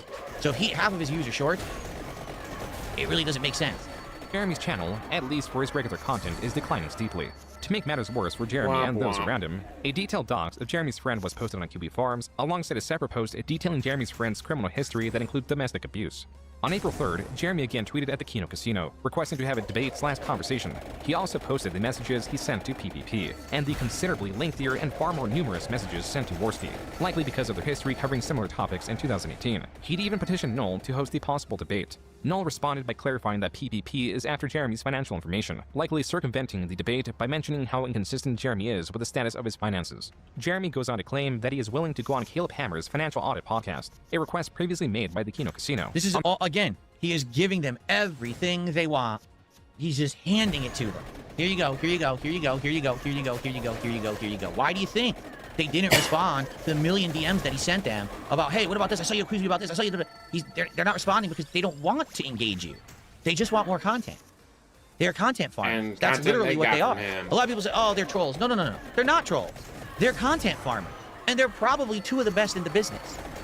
They know how to get content and to keep going with it. They know how to game the system. They know how to work right. They know how to poke people just the right way. They know how to trick me into making They're them more experts money. at content farming. Forget all these dumb outfits they wear on their streams. They should both be wearing farmer outfits. Seriously, that's gonna be the best outfit, the most accurate one possible. They both are fucking farmers and they're just working there. You know what I'm saying? And then boom. And they're both tons of smarter money. than me or That's the just quartering it. guys. I mean, it all culminates in what's going on today. And I think that this documentary at the very end will get to what's going on today. Because this has been their biggest payday yet.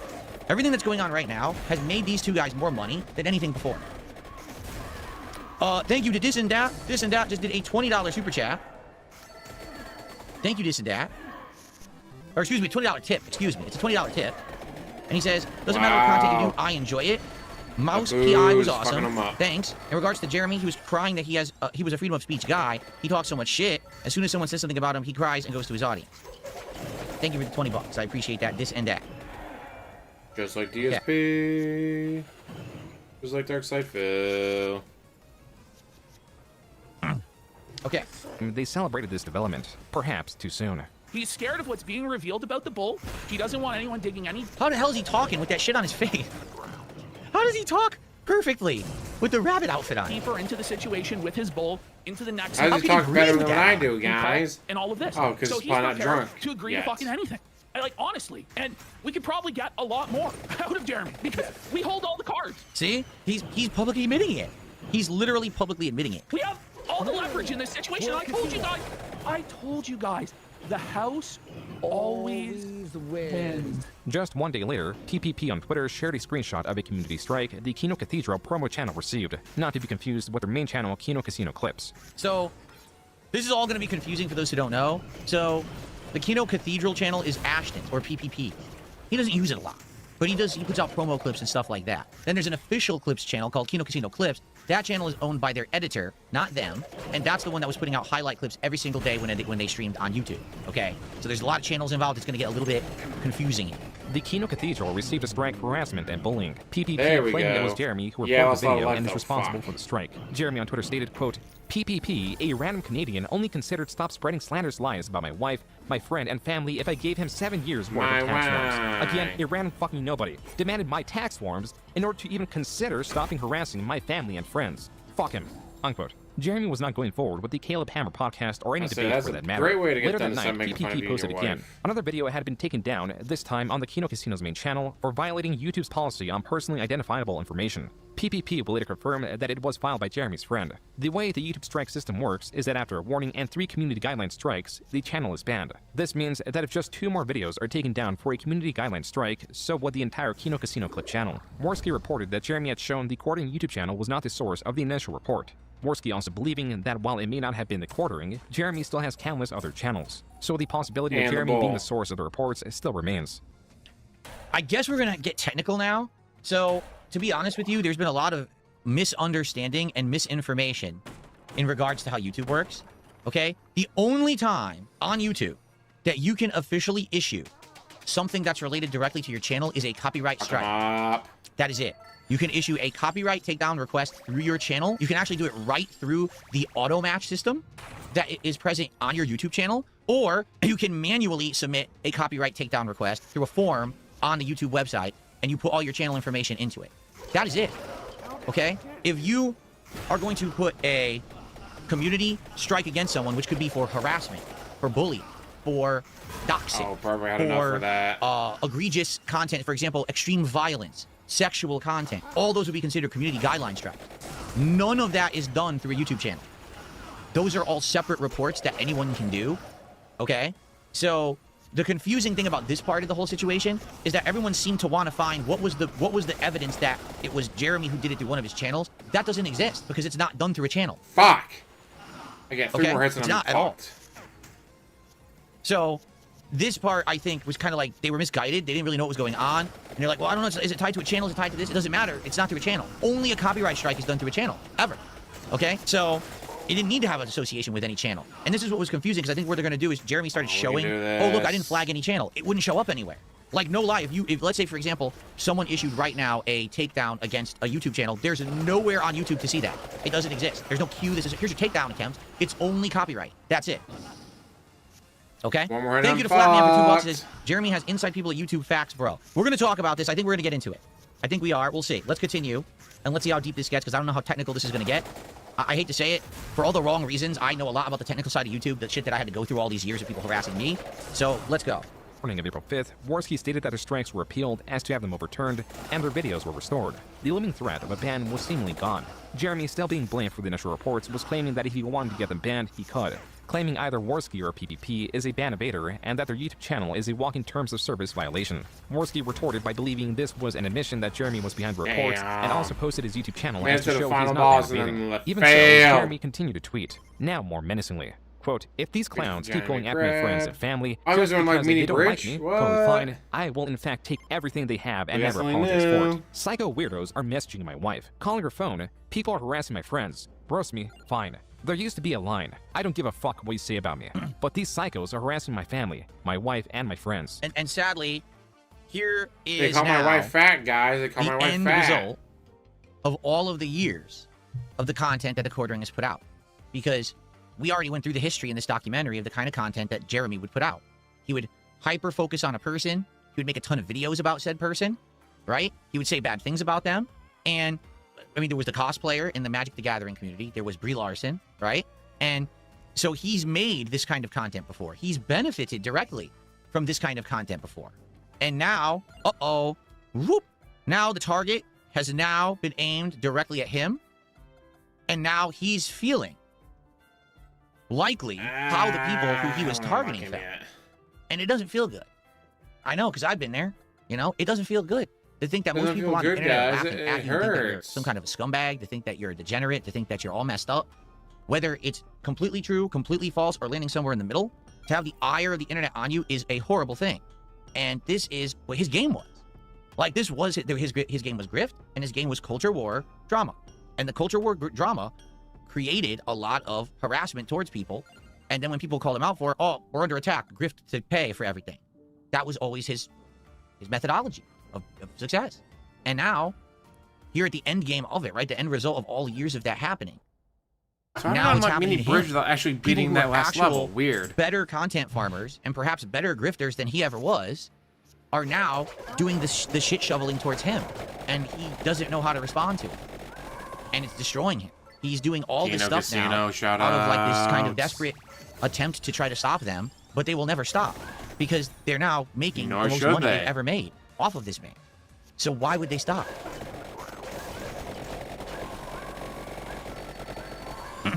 Okay. They have no rules, Apparently and they starting should keep today, going. neither do I. You guys have spread disgusting, vile lies about my wife. You literally retweeted a Photoshop picture of her, someone who is not on the internet. I strongly dislike you, but will never dream of bringing your family into anything. I don't think it's crazy to expect two other grown men to understand that my wife, who is not an online person, to be left out of things. The more they push it, the more I want to become the villain they already accuse me of. Unquote. This was viewed as yet another empty threat, one that brought on even more ridicule. New to the mix was Jeremy's often uttered, inane question, how was your weekend?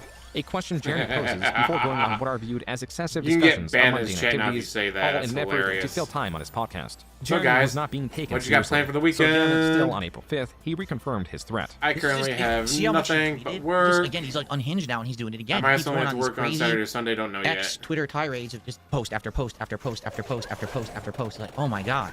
So here it comes again. Oh my god. First will be your YouTube, which is in violation of animation. Easy takedown. And next will be your kick. I literally begged you two to be reasonable. I tried everything. You chose this. All I wanted was to let you guys dunk on me. Unquote.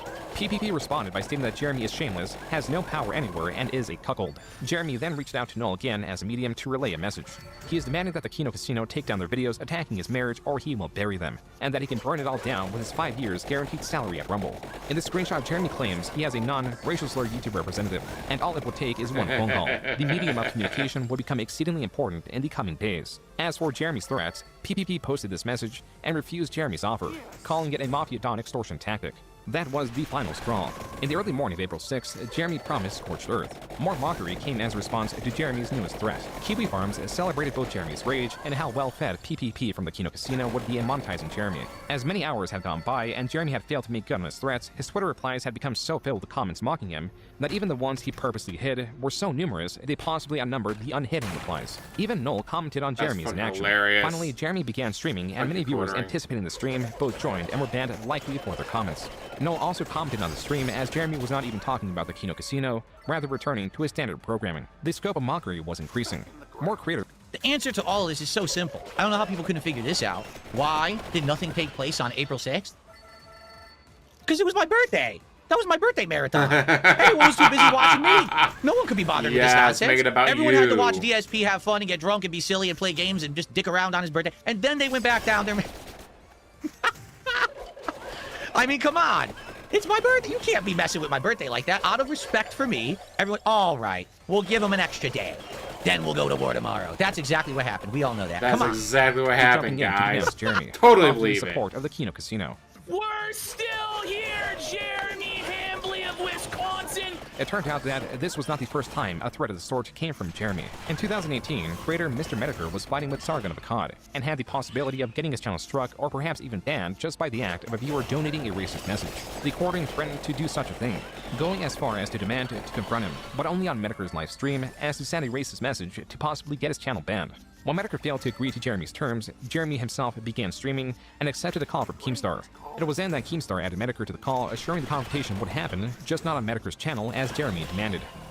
This is all like backstory, and it's just confusing throwing it in so late. Like, this should have been like in 2018. Vassal, thank you for a 1313 super chat. He says, all is peaceful in the world on DSP's birthday. Damn straight. It all Actually, adds up, it was pretty DSP. messed It up all there, adds up. because that was the day that Asmongold Pay was supposed to attention. come on my stream to wish me a happy birthday, and he got banned from Twitch. So maybe already there was enough drama that day that they said, that's the limit of drama we could do today. So that maybe that's what it was. I don't know. But thank you, Vassal, for a 1313 super chat. I appreciate that. That's actually our biggest super chat of the night, so thank you for that. Since now we've basically passed the halfway point of tonight's stream and the finale of my I wanna reaction beg to this you for more documentary, money. again, I would just like to say if you guys have enjoyed my reaction If you enjoyed to this this, give me documentary money. and you want to see me do more of this kind of content in the future, to please engage and support the stream, give the stream a like the stream archive, leave comments on it, and please tonight support the stream, all right? I want to know that it's worth my while. Like I've said, I have had big success recently with all of my gameplay content and my podcasting, all right? This has been a departure for So me to much go back to this success. kind of content. That's why And I gotta if try you to like do it, I this want to know to that you make do. more I money. need to know that you do. Please support it tonight. And this will weigh heavily on my conscience on if I'll do more of this in the future. Okay, grift mode off. Let's continue. Basically said, I can't wait that fucking super chat you 1488. Wink, Jim. Oh my God, are you scared of the audience? You scared of one helping Ralph? I'm gonna super chat you 1488. Wink, wink. Fuck you. No, that's not what I said. You're obvious. Fuck you. That's not what I said. And that was what Jeremy in essence said. You just told me you didn't say it though. But you Yeah. did. Just like you said. You know. What a fucking bum! Oh, come on, Jim. Let me get you flat. Oh, come on, Jim. Let me run gay ops and deplatform you. It's been a long time. You don't have a reputation that precedes you. You're just some fucking guy on YouTube like So everybody you're else. lying to yourself about which side you should. Kind of does have a reputation, like God, pretty you much love to everybody hear that. hates him, and now Yes. Star from the top. This 2018 stream had one more standout comment from Jeremy. Your content isn't even art, Jim. Your content isn't even artistic. Yeah, that's great. I mean, your content isn't artistic. It's not artistic, guys. It's not artistic. pretty good. Bye. As for the Kino Casino stream, it opened with a particularly passionate and directed monologue by PPP, both challenging Jeremy to act and emphasizing PPP's resolve. You think that I'll ever stop fucking with you, bitch? Send the fucking papers, cock! Fucking do it! You'll never do fucking shit! So, And he still hasn't. my take, all right, they know that no matter what happens, they win now, because he's already engaged. So since he already engaged, they can endlessly make fun of this guy forever, and that's a revenue train for them. If he continues to engage, that's even more of a revenue train for them. But if they can goad him into actually trying to take an action against that, okay, what ends up happening is they go from the content farmers that people like to martyrs. Because now they can stand on the hill of free speech. We were just doing what everyone else does. I don't understand why everyone else can make drama content and we can't. So why on earth are we going to be attacked for Sounds it? like he's about It's to not cry fair. because he's It's not right. saying the same Shouldn't thing. be able to flag How channels. come Shouldn't be able to I take can't people make down drama for it, content right? without people And the making thing fun of is, me? it's like I've said, an eye for an eye doesn't work, because at the end of the day, everyone ends up blind, right? One of the unspoken things that YouTube content You've never creators said that. who react or do drama content will never really publicly talk about is the fact that they'll all talk shit about each other in a circle endlessly, as long as it makes them money, but they're never actually going to go after anyone. Like, for example, no one's going to say, I hate you, and I'm going to go try to beat you up in real life. That's never going to happen. Maybe there'll be a stupid boxing match that makes them big money, but why would you just go beat someone up? That doesn't actually fit the narrative of what you're trying to do. You're trying to have an endless cycle of drama so everyone can make money and benefit. That's the game. In a lot of ways, the ultimate suckers of this kind of Let me tell you content that are Chud the the viewers. Builder guy. Because in reality, do you really think that any of these people really hate each other? No, they don't. They're just doing this to make money. If there was no money in it, they wouldn't give a shit. If they weren't making hand over fist money making fun of the quartering, they would never have brought up his name. And if they I mean, I'm not all of a making sudden money stopped hand making over money on fist, him, and I still like they'd making move fun on of to him. somebody else who would make them more. That's how they operate. They don't actually want Jeremy or the quartering to be hurt. Jeremy or the quartering shouldn't want them to be hurt, because this is all a reciprocal thing where everyone can make money, right? Again, that's the unspoken rule. Yeah, that's when So Phil hit in the what they're bathroom at the hoping is tournament. either he's never going to do anything, in which case we win, because we can just keep making fun of him, or he will take action. And the moment that he strikes me down, what is the quote that Obi-Wan Kenobi says in Star Wars: A If you New strike Hope? me down, I'll only become If stronger. you strike me down, I will become more powerful than you can ever imagine. Because you become more powerful as a martyr than just as a normal person. And therefore, if he does the thing he's claiming he's going to do, it's just going to help them more. Okay? Seriously.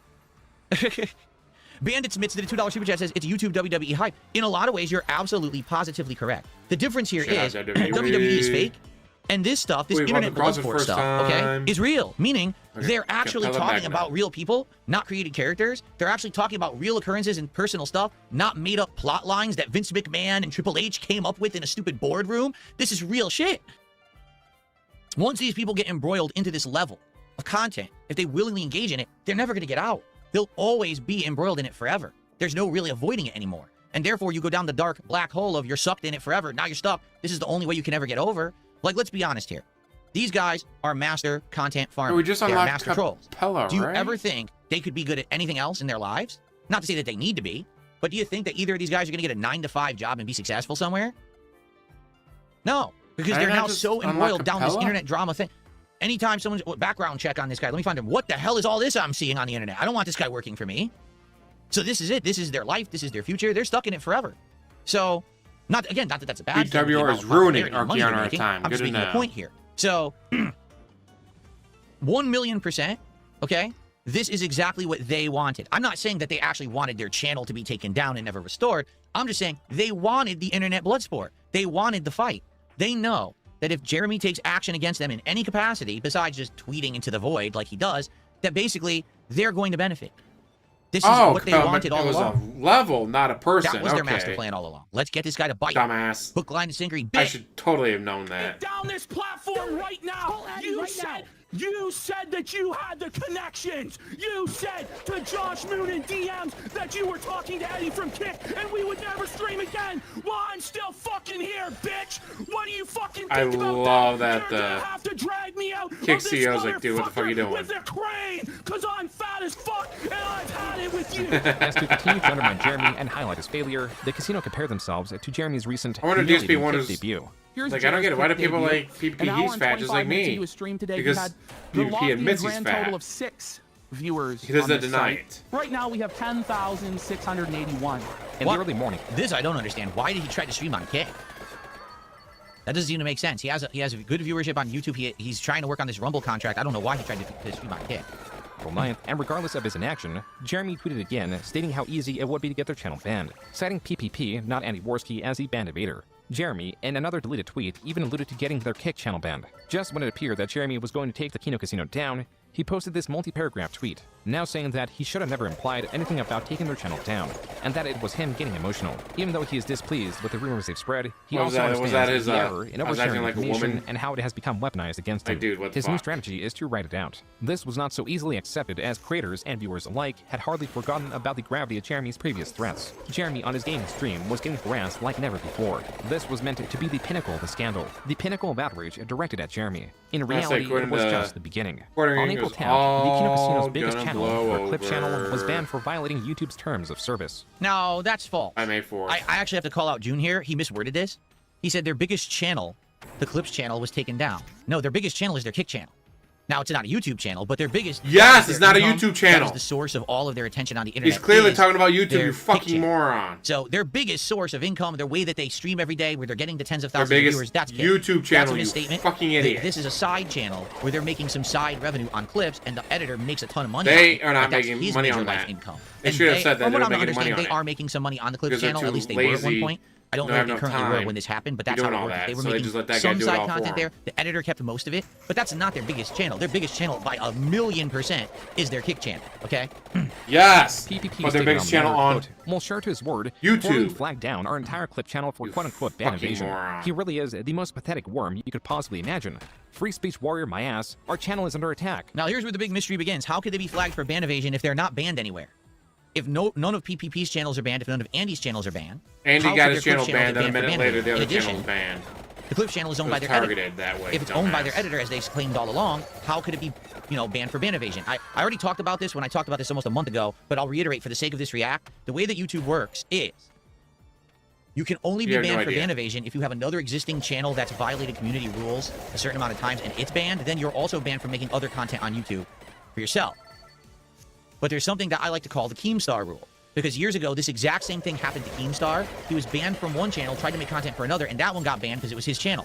So he had someone else make a channel. They owned it. All revenue went to them. He was able to make content for that channel, and because he didn't directly own it, it was allowed. And that's how he got around this rule for many, many, many years. Okay? So even if one of PPP's channels or one of Andy Worski's channels were banned on YouTube, it wouldn't make sense that their Clips channel, which supposedly is owned by their editor, would be banned for ban evading. It actually doesn't make any sense whatsoever. Okay? All right. Quote, hundreds. I'm not saying they're lying, for the record. I'm just saying this is where the fishiness comes in. This is where the big question mark for the last month. Everyone's been scratching their head. How is this possible? This doesn't make sense per the rules. The rules are the rules. They apply to everyone. How could they be... They do not apply to everyone. Banned for ban evading. They're The not rules ban apply to you. You've been banned a long Creators and time users ago. were quote tweeting in support of the Kino Casino. Andy Worski You would have been banned reconfirmed years the ago if channel the was rules taken applied down to was you. for ban evasion, just like Jeremy threatened. Even Andy Worski's main channel was banned just minutes afterward. Jeremy shared this. Did you hear that? I hate to say it. That shouldn't have been glossed over. Even Andy Worski's channel was banned just a few minutes afterward. Now we don't just have a one-off weird situation. Now we have a pattern. We have two channels that were not banned, that supposedly were both banned, and I believe they were both banned for ban evasion, right? What is going on? He's trying to ban someone. Haha. An Emmanuel ban while bitching about people being banned. I don't know. Anyway, so, for example, now there's two... Was Andy Worski's channel banned for ban evasion? Did it say ban evasion? Well, he's not evading a ban. He's not banned. How could he be banned for ban evasion? Okay? You can't... If you have two channels on YouTube, you can't have them both banned for ban evasion. That doesn't make sense. Right? It can't. If those are your only channels, there has to be an original channel that broke YouTube's terms of service that got banned for that, whether it's harassment, bullying, copyright infringement, whatever it may be. That channel got shut down, and then on the basis of that, other channels can be banned for ban evasion. Does that make sense? You can't have a channel just banned for ban evasion when you didn't ban evade. You don't have another channel. So the weird thing to me that I'm trying to understand, the Clips channel got banned for ban evasion, and Andy Worski's channel got banned for ban evasion within minutes of each other. Which was the channel that ban evaded? They can't both ban evade. Does that make sense? Even if they're arguing they were both, owned by the same person, you can't. It doesn't make any logical sense. And I have a theory, but let's continue because I will theory. Give me tell money. you my theory in a bit. About receiving a gift from his wife, mentioning that his birthday weekend was kicking off right. The gift was a box of sorts that included decorated playing cards, a die, and even casino chips. This was thought to be a direct reference to the Kino Casino and their banning. Just 1 hour later, the Guardians weekend took a dark turn. Quote, in the last 5 hours, people have shown up at my house. Caller ID block numbers have called both mine and my wife's phones. My channel has received multiple reports. I assume this is because I made fun of Israel deranged people. This stuff is insane. Unquote. As evidence that he was not the source of the banning, Jeremy posted his flagging history for the Jeremy Hambley channel and his quartering But he live has like channel. a dozen channels. YouTube.com/report this. Where is that? I want to do this right now on my channel and see what it looks like. Because I've never reported anyone, and I want to see if that's available. Oh shit, you totally reported people. What is that? Report this to us? No, report this to what? Where do you find that menu? YouTube.com/report this to what? Where is that? That's on a phone. I mean, I could try it on my phone. Where do you find that? He is so excited. He can tell his nipples are hard over this. Like, I don't report people. I don't report. Where do you even see that? Evil Like, no AJ screen on my phone and looks like that. Duty. Maybe he's not. That's not the app. Is that the browser? I'm trying to get to the bottom of this, guys. So YouTube.com / report this to report this. Maybe it's the report history.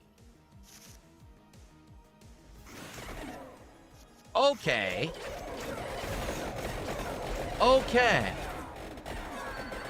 I see. I see. Oh, I see. Hint, hint. Oh, I see. A hint. Oh, I see. So this shows your entire history of the existence of your channel, of any report that's been associated with it. Okay. All right. Yes, 18 years on the platform. This has been his That's interesting. job. So I didn't know that for existed. Like 15 years. So what he's trying to, okay, what he's trying to do is create a defense saying, look, there's no evidence.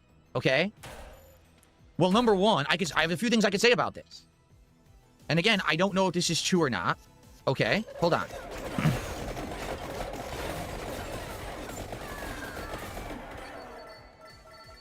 Okay? He claims he did this live and he showed his account. So this could be some of his accounts, but not all of them, which is, I think, is what they said, right? But there's also an ability. There's also an ability to withdraw a report. But if you withdraw the report, how would you know to do would that withdraw the consequence of the report? Like, let's say, for example, someone flags someone for harassment and cyberbullying, and YouTube reviews it and says, yeah, that video actually did violate our terms of service, hit him with a community strike. Well, now you can just withdraw your request. How would you know to do that, mister? I've never reported anyone before. So maybe that's the case. I've never done it before, guys. I've never done it. You submit. Oh, they got hit with the consequence. I'll just withdraw the request and now show, oh, look, my queue's empty. Right? This is very interesting. Hold on. Okay. Hold on.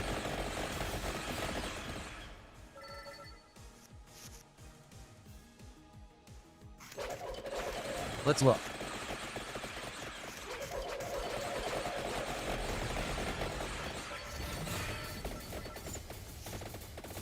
I guess I'd have to mess with it. Because I can't do anything right now. Okay.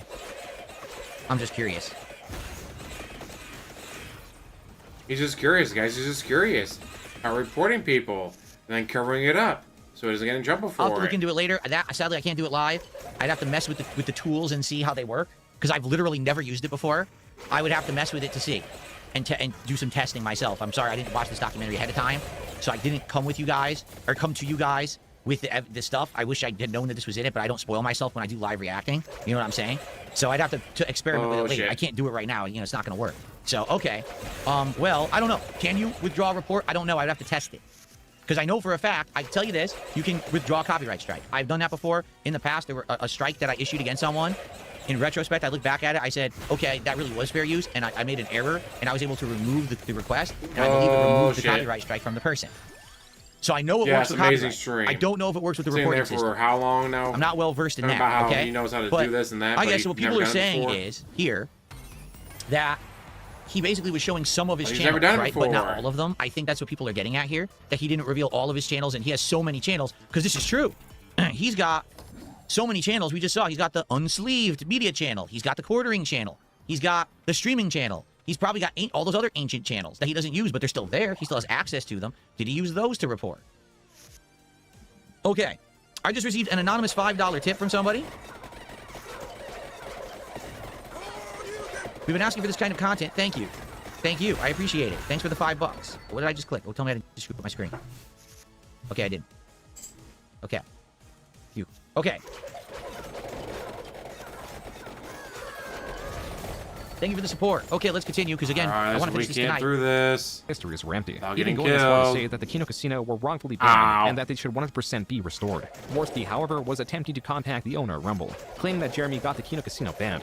Gambling really fucked up today. Like, he's done, like, the worst possible thing that he could have possibly done. While there was no definitive evidence that Jeremy was responsible for the ban reason was irregular because it was for posting previously removed content that violates terms of service. Wow, you got like 3 seconds, then he paused it And again. from creators have channel restrictions or have been The terminated. fuck was that Neither for? should have applied to the Kino Casino clip channel. While Worski's main channel was banned alongside the clip channel, allegedly neither had a strike, and the clip channel itself is allegedly owned by their editor, not Worski. Right. Posting content from creators with a current channel restriction or creators who have been terminated under our terms. Now, we're not banned from YouTube, and it's not our channel. He's not actually attacked our livelihood. We didn't make any money from that channel. We never took a penny from that channel. All of the money from that channel went to our editor Flake because he has a family. While deplatforming has become somewhat standard in the online space, Jeremy's contemporaries, as frequent targets of deplatforming, view this action as a sin. Tales of such are remembered. Damn, there we go. And I lived. All Matt right. Jarbo are really crazy, aren't they? Matt Jarbo got famous for being flagged down by Zoe Bouldering. Quinn. That's how he blew up. That's how he reached the heights that he reached on YouTube. And it all came crashing down when it was revealed that the same thing that he made himself a victim out of, he was doing to others. Oh, man. And here we have Jeremy Hambley doing the exact same thing. Can I just add this? On entertainment worldwide on X. Wait a minute. We are the Whoa, whoa, whoa, whoa, whoa, whoa, whoa, whoa, whoa, whoa, whoa, whoa, whoa, whoa, whoa. I just had an epiphany. What? Ready? What Jeremy now? showed off his report screen. You don't report someone to get them ban, evade, ban. Is there a report to get someone ban, evade, ban? Hold on.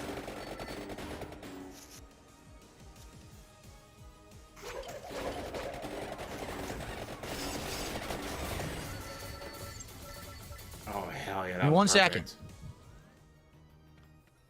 Well, saying, guys, I'm going to waste even more of your time. There is no... Oh, hold on.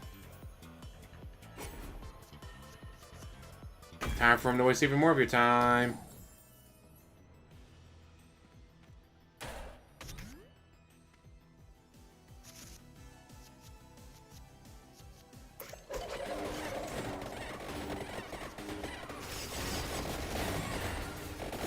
There is no report for ban evasion reporting. I've just confirmed it. There is no report on YouTube for ban evasion. So remember, they were banned for ban evasion. That's what they were banned for. They weren't banned for a community infraction, meaning harassment, cyberbullying, or any of that at all. They were banned. It was ban evasion. That would not show in a reporting queue at all. Period. It would not show. It's done differently. 100%. I promise you. It doesn't show through. You cannot report a video for ban evasion anywhere. Anywhere? I'm not really? going to do this, but I'm going to show you guys what I'm talking about. Okay, report. I'm not going to report Doom the King's video. Okay? I just want to show you what's in the queue. Okay, this is what's in the queue. Sexual content, violent, repulsive content, hateful, harassment, cyberbullying, harmful or dangerous acts, suicide, self-harm, misinformation, child abuse, promotes terrorism, spam or misleading, or legal issue. The only thing you could think of would be legal issue. When you click on legal issue, it gives you actual legal issues, but it doesn't say ban evasion. Okay? So... Would have been hilarious if he had no accidentally defense. Like, what, I guess Jeremy was like, oh, look, I'm innocent. That wouldn't prove his I didn't mean innocence. to do that. I'm sorry, Because June. I didn't mean to do that. And it wouldn't show in your reporting history. If someone was banned for ban evasion, it would not happen. Yeah. The question is, how do you Nope, don't care. report someone for ban evasion?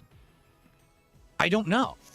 Like, let's say you thought someone was running a second channel and their first channel was banned. How would you report that to YouTube? I don't know. You would call what is your that process? non-G... Has anyone ever been involved in it before? I haven't. Contact, so I don't know, but it's not that. I knew something was fishy about that reporting queue.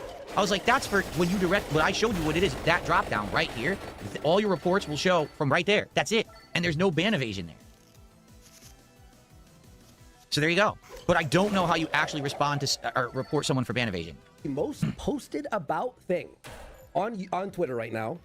Above, MAGA influencers split over Israel and U.S. foreign policy. That's right. This story is above what the political news is right now. Jer? The news of...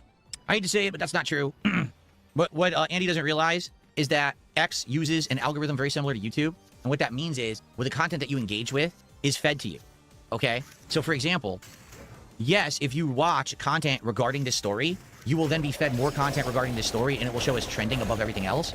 However, if no one had ever heard of Jeremy the Quartering, if no one had ever heard of Kino Casino, and you've never engaged with their content, it wouldn't feed you that as the top news feed. I confirmed this myself. Okay, it's the same thing that happens with YouTube. That basically, on YouTube, once you watch one video, YouTube will endlessly feed you content through the algorithm of that topic forever, thinking that's what you want, acting like it's the biggest trending topic, even when it's not. I'm not saying it wasn't trending. It absolutely was trending. Okay, 1,000,000% it was trending, but it actually wasn't the top trend on X. because I saw it as my top trend, and then I started looking. No, other things were way trending above. But if all you do is use X casually, it would look like the top trend if you're into these guys or the quartering or whatever, and then you would think, oh, that's the top thing. But it wasn't. It was big though. Casino's banning had grown alongside disdain for Jeremy, so much so that the casino's ongoing stream was featured on the front page of Kick. Even more creators were coming out to speak against Jeremy. While the Kino Casino covered many of the messages of support and other commentary, the amount of support was too great to where they were forced to present only the most prominent creators, like Brittany Venti, one of the creators that... Brittany Venti, Okay, shout well, out. Vietnamese Comrade is saying you do it through the About tab. About tab, report flag, report user, other, or none of these explicitly mention ban evasion. Provide links to the older terminated account. So you do it through a completely different menu that's not the reporting menu. You do it from the About tab of a YouTube channel, in which case you would have no evidence you ever did it. I don't know if that's true or not. Direct sexual Once again, comments he about sure knows a during lot his about most infamous this. drunken stream, and a newly resurfaced different drunken stream. Let me tell you this about Venti. I would give everything I had to have babies with that girl.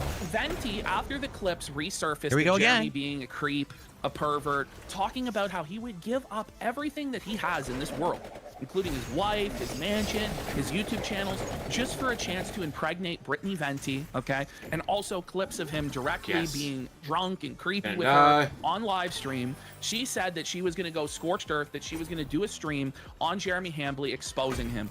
Well, Jer didn't want this to happen because he's desperate to control the narrative, and that's how we end up where we end up now. So he starts DMing her, saying he's acting a little female-coded lately.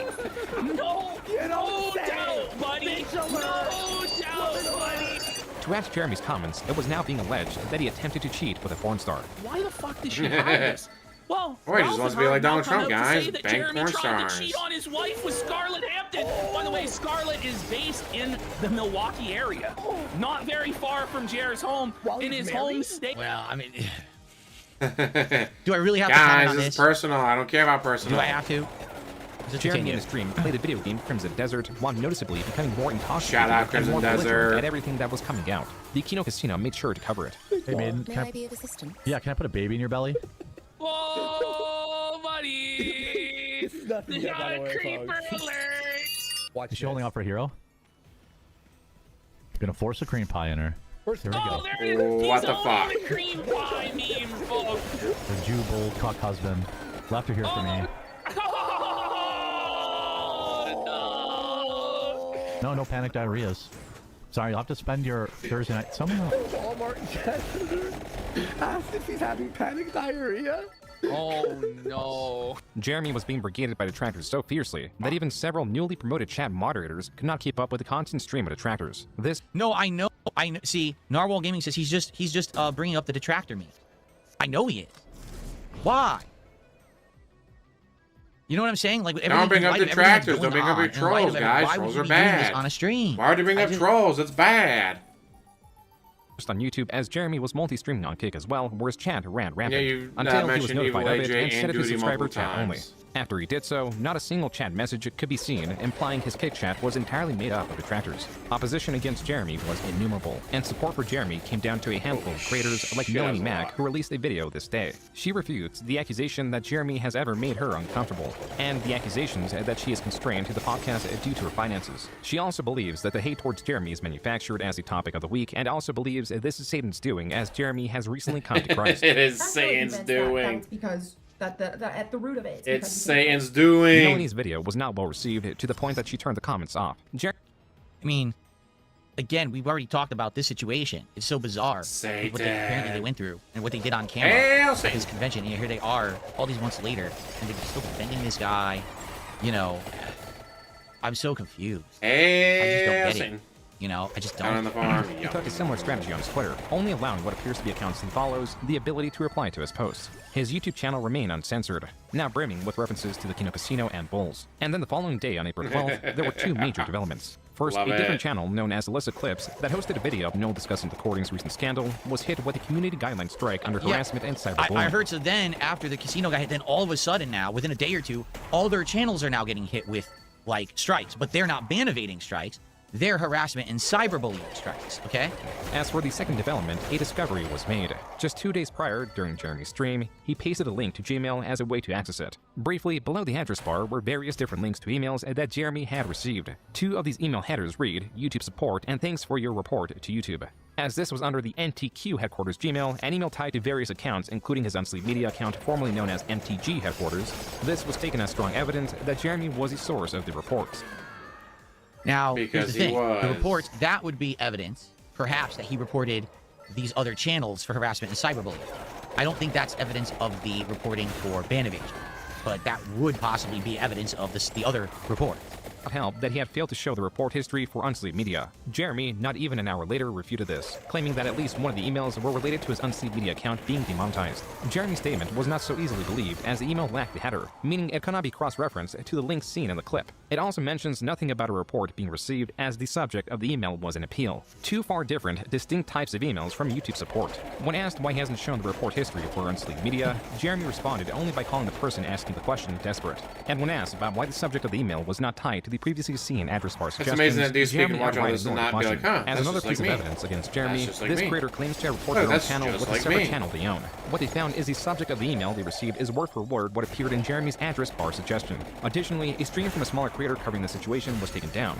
Jeremy's email scandal, along with many other developments, would be covered in the Kino Casino's 11-hour April 13th stream. It opens with the newer theory that the Quartering was able to get the Kino Casino banned not through email, but through a phone call. Quartering made a phone call. Exactly. He has a contact at YouTube that's high up behind the scenes. God only knows how the fuck he got this contact, but it's a complete cloak and dagger conspiracy with this fellow. Yeah. It's so insidious the way that this was done. It was done 30 minutes before the close of business hours in California. The reason it was done like that is so that nobody could contact their YouTube rep until Monday. So we weren't even able to contact our own YouTube representative until noon today Eastern time to begin the process of reversing this. In his DMs with Josh Moon, he says he doesn't even have to flag. He says, I'm not gonna flag. All I have to do is make one phone call. That's what he said. The Kino Casino claims to now have influential creators, such as H3H3, reaching out to YouTube on their behalf. And not only did the Kino Casino claim other And large yet creators it's backed still up their banned, phone which call is theory, insane. creator Yellow Flash Like, you think some of these guys would be big enough that they could Just get for your own YouTube peace off of the rest mind, and do something about I it. pinged one of our guys They haven't last yet. night about the quartering drama. His estimation Oh, because based on he's the back end pissed. is that They the hurt casino him. was taken down from a They hurt him, personal Ross. request. You see, exactly like Hambly said it would go down in the DMs with Josh, because all the user reports were deemed nonsense by the automated system all week, except a privacy claim that also failed to hold up to manual review. He's on the security side, but did say this is almost certainly an off-platform point of contact. Call, text, email. Jeremy refuted this theory. His dismissal of it was hardly satisfactory. This crazy theory being what you told us yourself, Jeremy, what we showed earlier in this presentation. Yeah, I mean, they're not wrong. He said that. Thank you to an anonymous sub-gifter. Guys, we are nearing the end. This is going to be the finale of the React right now. We're almost done. I think we're 15 minutes away. So yeah, this is the end, guys. This is the end, guys. If you This is enjoyed gonna this give me more project and you like money. me reacting to this stuff, last chance to support this React, okay? You told Josh Moon that all you had to do was make one phone call to take our channel down. This crazy theory from some unknown source. You mean you? The unknown source is literally your own DMs and your own words. Kino Casino then shifted to covering a long history of Jeremy's hypocrisy involving harassment and how demanding he was for others to show proof of harassment when now he himself was failing to do such a thing. The Kino Casino also covered more of Jeremy's recently uncovered exploits. When I was in my teens, I had one threesome. It was just two guys, and it was. He's participating in sexual acts with other men. Wait, 2 guys for 3 men. It was 2 guys and a girl. It was 2 guys and a girl, and like. Wait, why is he acting like he was watching a threesome with 2 guys and a girl? What's actually happening here? It's like third person. The Kino Casino's banning had triggered the fears thrice in effect. Exactly. So now they have an infinite amount of stuff to go through. His entire history. He's been around pretty much as long as I have. And he's got this infinite amount of history to go through. All this dirty laundry. And like I've said, oversharing is always going to come back to bite you. And so they're going to nitpick every single thing he's ever said and microanalyze it and say everything is complete fact. Even he'll say, oh, it was an exaggeration. It was a fabrication. I was just telling a story. I was just giving shock content on a podcast like 15 years ago. Well, that sounds familiar somehow. That sounds yes, like that's you. But anyway, he'll say How stuff do you like see that. and hear all You know this what and I not mean? understand But that the it's problem is, fucking it's right there. you? It can be replayed on the internet at any moment, and people are going to take it at face value because you said it. tales of Jeremy only reached the dedicated viewers of their clip channel or live stream. The clip channel's videos rarely surpassed 100,000 viewers. Now, even just this VOD on Kick was more than double that. What's more, the Kino Casino stream had a segment where they shouted out various creators who had tweeted or made videos in support of them. This amounted to 78 creators with hundreds to millions of subscribers. Within were some former and even current friends of Jeremy. Even enemies of the casino were reaching out in support. Never has Jeremy faced such large-scale opposition, and the worst part of it all was that he could not rely on his typical tactics of dismissing the criticism or manipulating the narrative to support him. And this is the problem, like, again, what I said earlier, the whole drama community on the internet don't do this because they all realize that they all feed off of each other, and the continued existence of all of them is necessary in order to thrive and have more content. Now he's committed the forbidden sin. He's actually taken away a platform from someone. They can't make content on that platform anymore. And even their enemies who don't like them are going to say, well, that's still wrong because, you know, we all know how the game works and we need them at least to be able to make content to clap back at us so we can clap back at them, you know? So now he's become the actual group focal point enemy of the entirety of the internet that likes drama. There was truth to what Jeremy spoke, and he had no hand in the casino's banning. The hate towards him was too great and melded with rhetoric from the enemies he's collected from the past 10 years. This is to say that even outside the Kino Casino, Jeremy had made so many enemies that ostensibly, the collective attack on Jeremy was partly the result of years of pent-up frustration. Years of hiding behind the status of his allies and politics. Years of manipulating narratives to benefit him or dismiss criticism. The day was finally here where Jeremy could no longer hide. He was now entirely unequipped to face these consequences, and entirely exposed to the derogation of the Kino Casino that even previously he was unable to rival. Just typing weekend in Jeremy's live chat will result in a ban. His parents... To make this abundantly clear, I just want to make this clear. I have nothing against the Quartering, or Jeremy, or whatever you want to call him. Like, he's never done anything negative or toxic to me, to my knowledge. I'm sure he's made jokes about me like everyone else has on the internet, but he's never done anything harmful to me, okay? The observations I've made in this React project are factual, based directly on what I'm being presented. If any of this documentary was complete misinformation, I reacted to the misinformation. Okay, it has to be made clear here. I'm only reacting to what I've seen. Okay? I don't hate the guy. I don't dislike the guy. I don't wish him ill will or any kind of pain or suffering. All right? I don't. Unlike a lot of these other people, I think that's the narrative now is, you know, he had so many enemies over the years. Now was the time for everyone to rally against this guy for everything that he had said and done. It's the opposite for me. The only real interaction that I had with this guy was an interview where he treated me well. It was a softball interview. And he asked me where he the didn't treat load me like dirt goes. like the rest of the internet was doing. But I have to react fairly, matter-of-factly, and rationally to what I've seen. All I'm telling you is my honest reactions to what I'm seeing. I'm not sweeping for him because I don't have to, nor do I want to sweep for anyone. Don't accuse me of I say it sweeping, like guys. Please don't accuse me of This is sweeping. but what I've been telling you during these 4 streams, okay? grown so great that his regular viewers were not only being exposed to Jeremy's antics through constant brigading of detractors, but also being caught in the crossfire. I've been a fan of Jeremy since 2017. Why was my other account just banned for asking why there are so many comments getting deleted? This is wild. I'm 63. Yeah, right. It's the Weekend Discusser. I'm sure that's a real account, not a sock account. This is wild. I'm 63 years old, and never have I seen this before. Wait, he's banning his boomer audience. No, that's a troll account, 100%. Weekend Discusser, the 63-year-old, was just banned.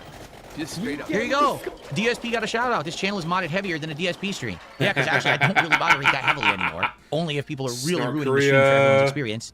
I don't moderate that heavily anymore. I mean, we've had, what? Yes, you do. 2 mods here all night, and they're not even here the whole time? Wait, his name was Weekend Discusser. That may not be real. I really wanted to leave. The walls were closing in, allies were scarce, viewers were menacing, and this was not even the pinnacle of what Jeremy had to face. I think he's totally fucked up, if you want me to be honest. I think he's totally fucked up, and I think it was a massive mistake to try to deplatform Kino Casino. Yeah, I mean, he kind of is. I mean, I would say it's something like that. And he's felt he's a cuck, he's finished, maybe, I don't know. Asmongold, a top Twitch streamer and creator of Jeremy Favors, but scantily covered, was not only opposed to him, but also his channel was full of Kino Casino references. Even Melanie Mack was someone who talked favorably of Asmongold just as recent as a week ago, but this screenshot serves more than to just prove that. It is also relevant because she removed nearly her entire catalog of videos on her commentary channel. The videos on screen are all that remain.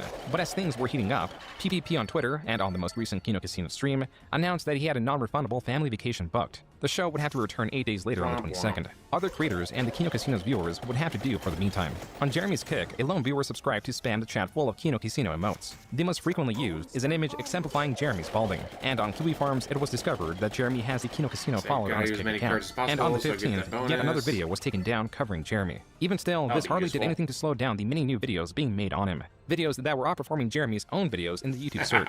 Another reason Jeremy's videos are being outperformed by those covering him is that the comment sections are now made up of detractors. These people click on a video for the singular purpose of commenting. Because they only watch a second or two before pausing and leaving, it kills Jeremy's average view duration and makes YouTube promote his videos less and less. That was not the case with Jeremy's YouTube Shorts. These videos have been far outperforming his standard videos. Upon viewing any of these, the reason is rather clear. Jeremy takes a viral video, adds 3 seconds of introductory commentary, and that is his entire contribution. This is a compilation a Twitter user made of such a thing. Check this out. Check this out. Check this out. Again, check this out. Jeremy was not pleased with the criticism directed at... I've told you my opinion about the shorts thing. His views on shorts are maybe bringing him some hate profits, but not a shorts lot. because you didn't make any Seems money like he put off insane amount of effort into the shorts, and they were Even all though you weren't exactly even you weren't even the one making them. It was Like, that Arkham Knight kid was and making hitting them. play, and oh, here's my content.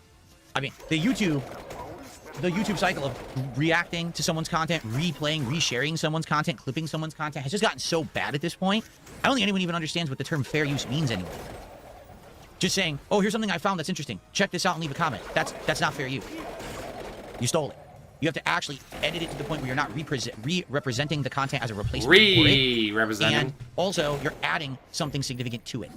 Okay, you're not just stealing someone's content and getting the view because of the said content's original form, and also you're adding something to transform it. Just saying, oh, here's something I found here. Check this out. No. Oh, here's something I found. It's all of the Avengers movies back to back. Check this out. You can't just do that.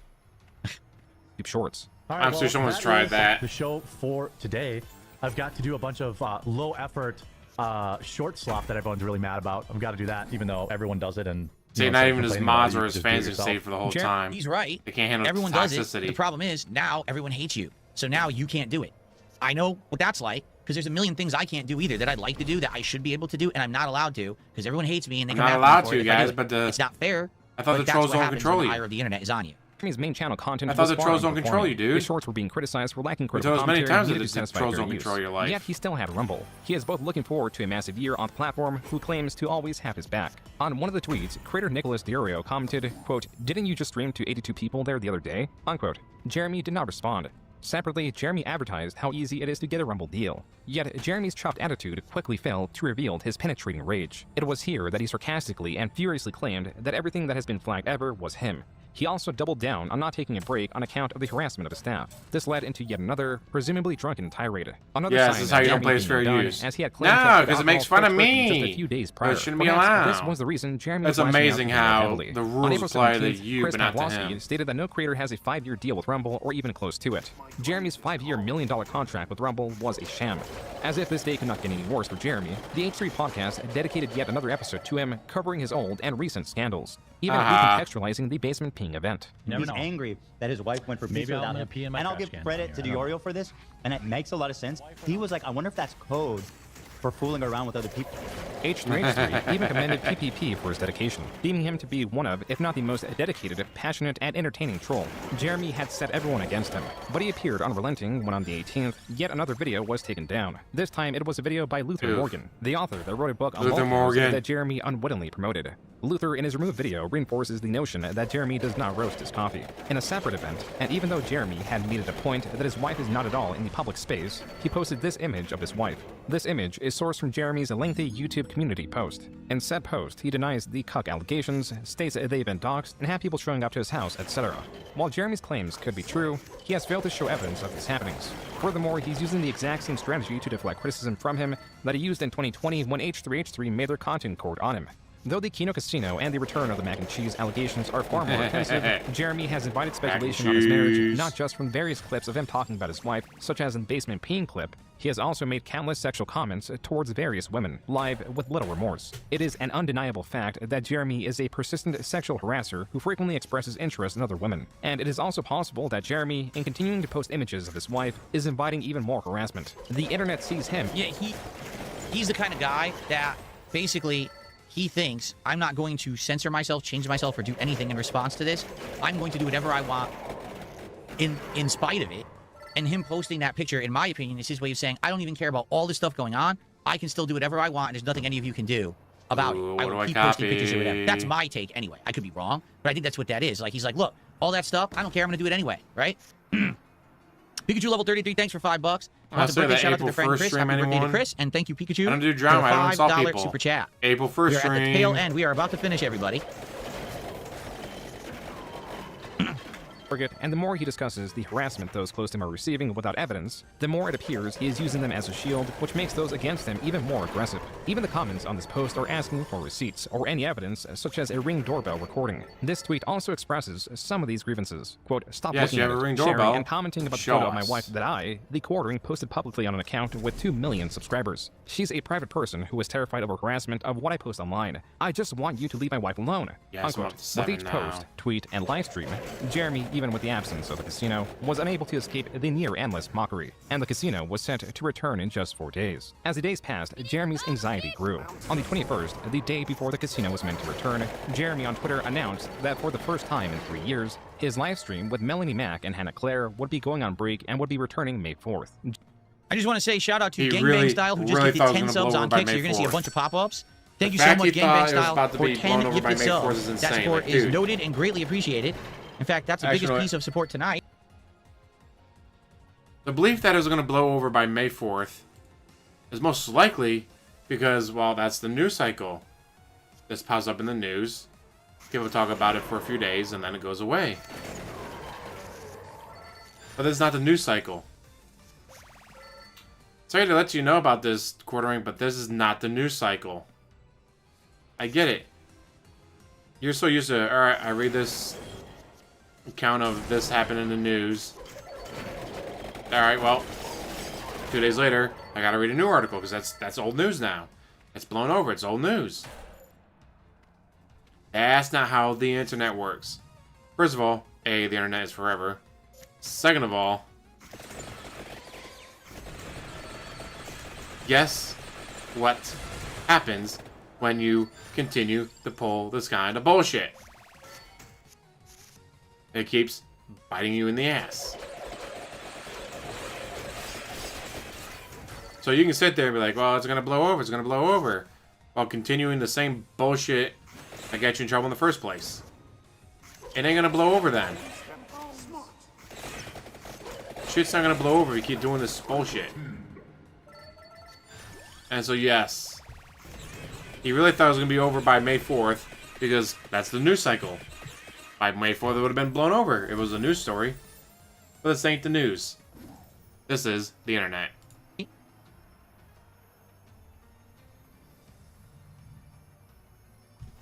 Thank you so much.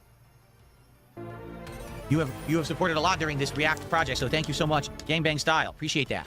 This was a decision that was spurred on by burnout.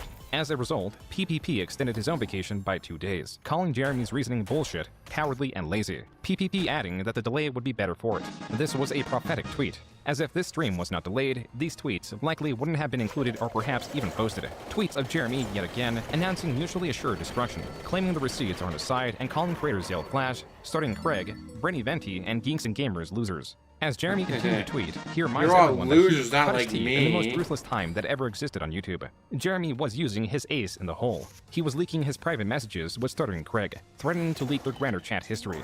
Right after Jeremy streamed for 2 hours, visibly drinking while remarkably struggling with simple tasks such as moving 3 sacks within a camp or raising a banner, tasks that took him about 30 minutes and 10 minutes respectively, Stuttering Craig on his Side Scrollers channel preemptively leaked the private messages between him and Jeremy. The question was, what was so damning within these messages that was Jeremy's ace in the hole? The answer was nothing. Their chat history shows a mild-mannered Craig periodically reaching out to Jeremy, sometimes to invite him on his show, to ask if Jeremy would have him on his show, inquiries about rumored projects, and other forms of business-related talk, none of it explosive. With the bombshell revealed to be nothing more than a dud, Jeremy was now stating that the last 5 hours was simply done to kick the hornet's nest. A rather strange motivation, considering how he has been alleging that unwanted attention has brought on terrible harassment to those close to him. See, I mean, at this point, he's just endlessly crashing out. Like, why would he even say, I'm going to reveal the DMs if there's nothing in them? Because he's a low cow, and that's how low cows react. That's really confusing.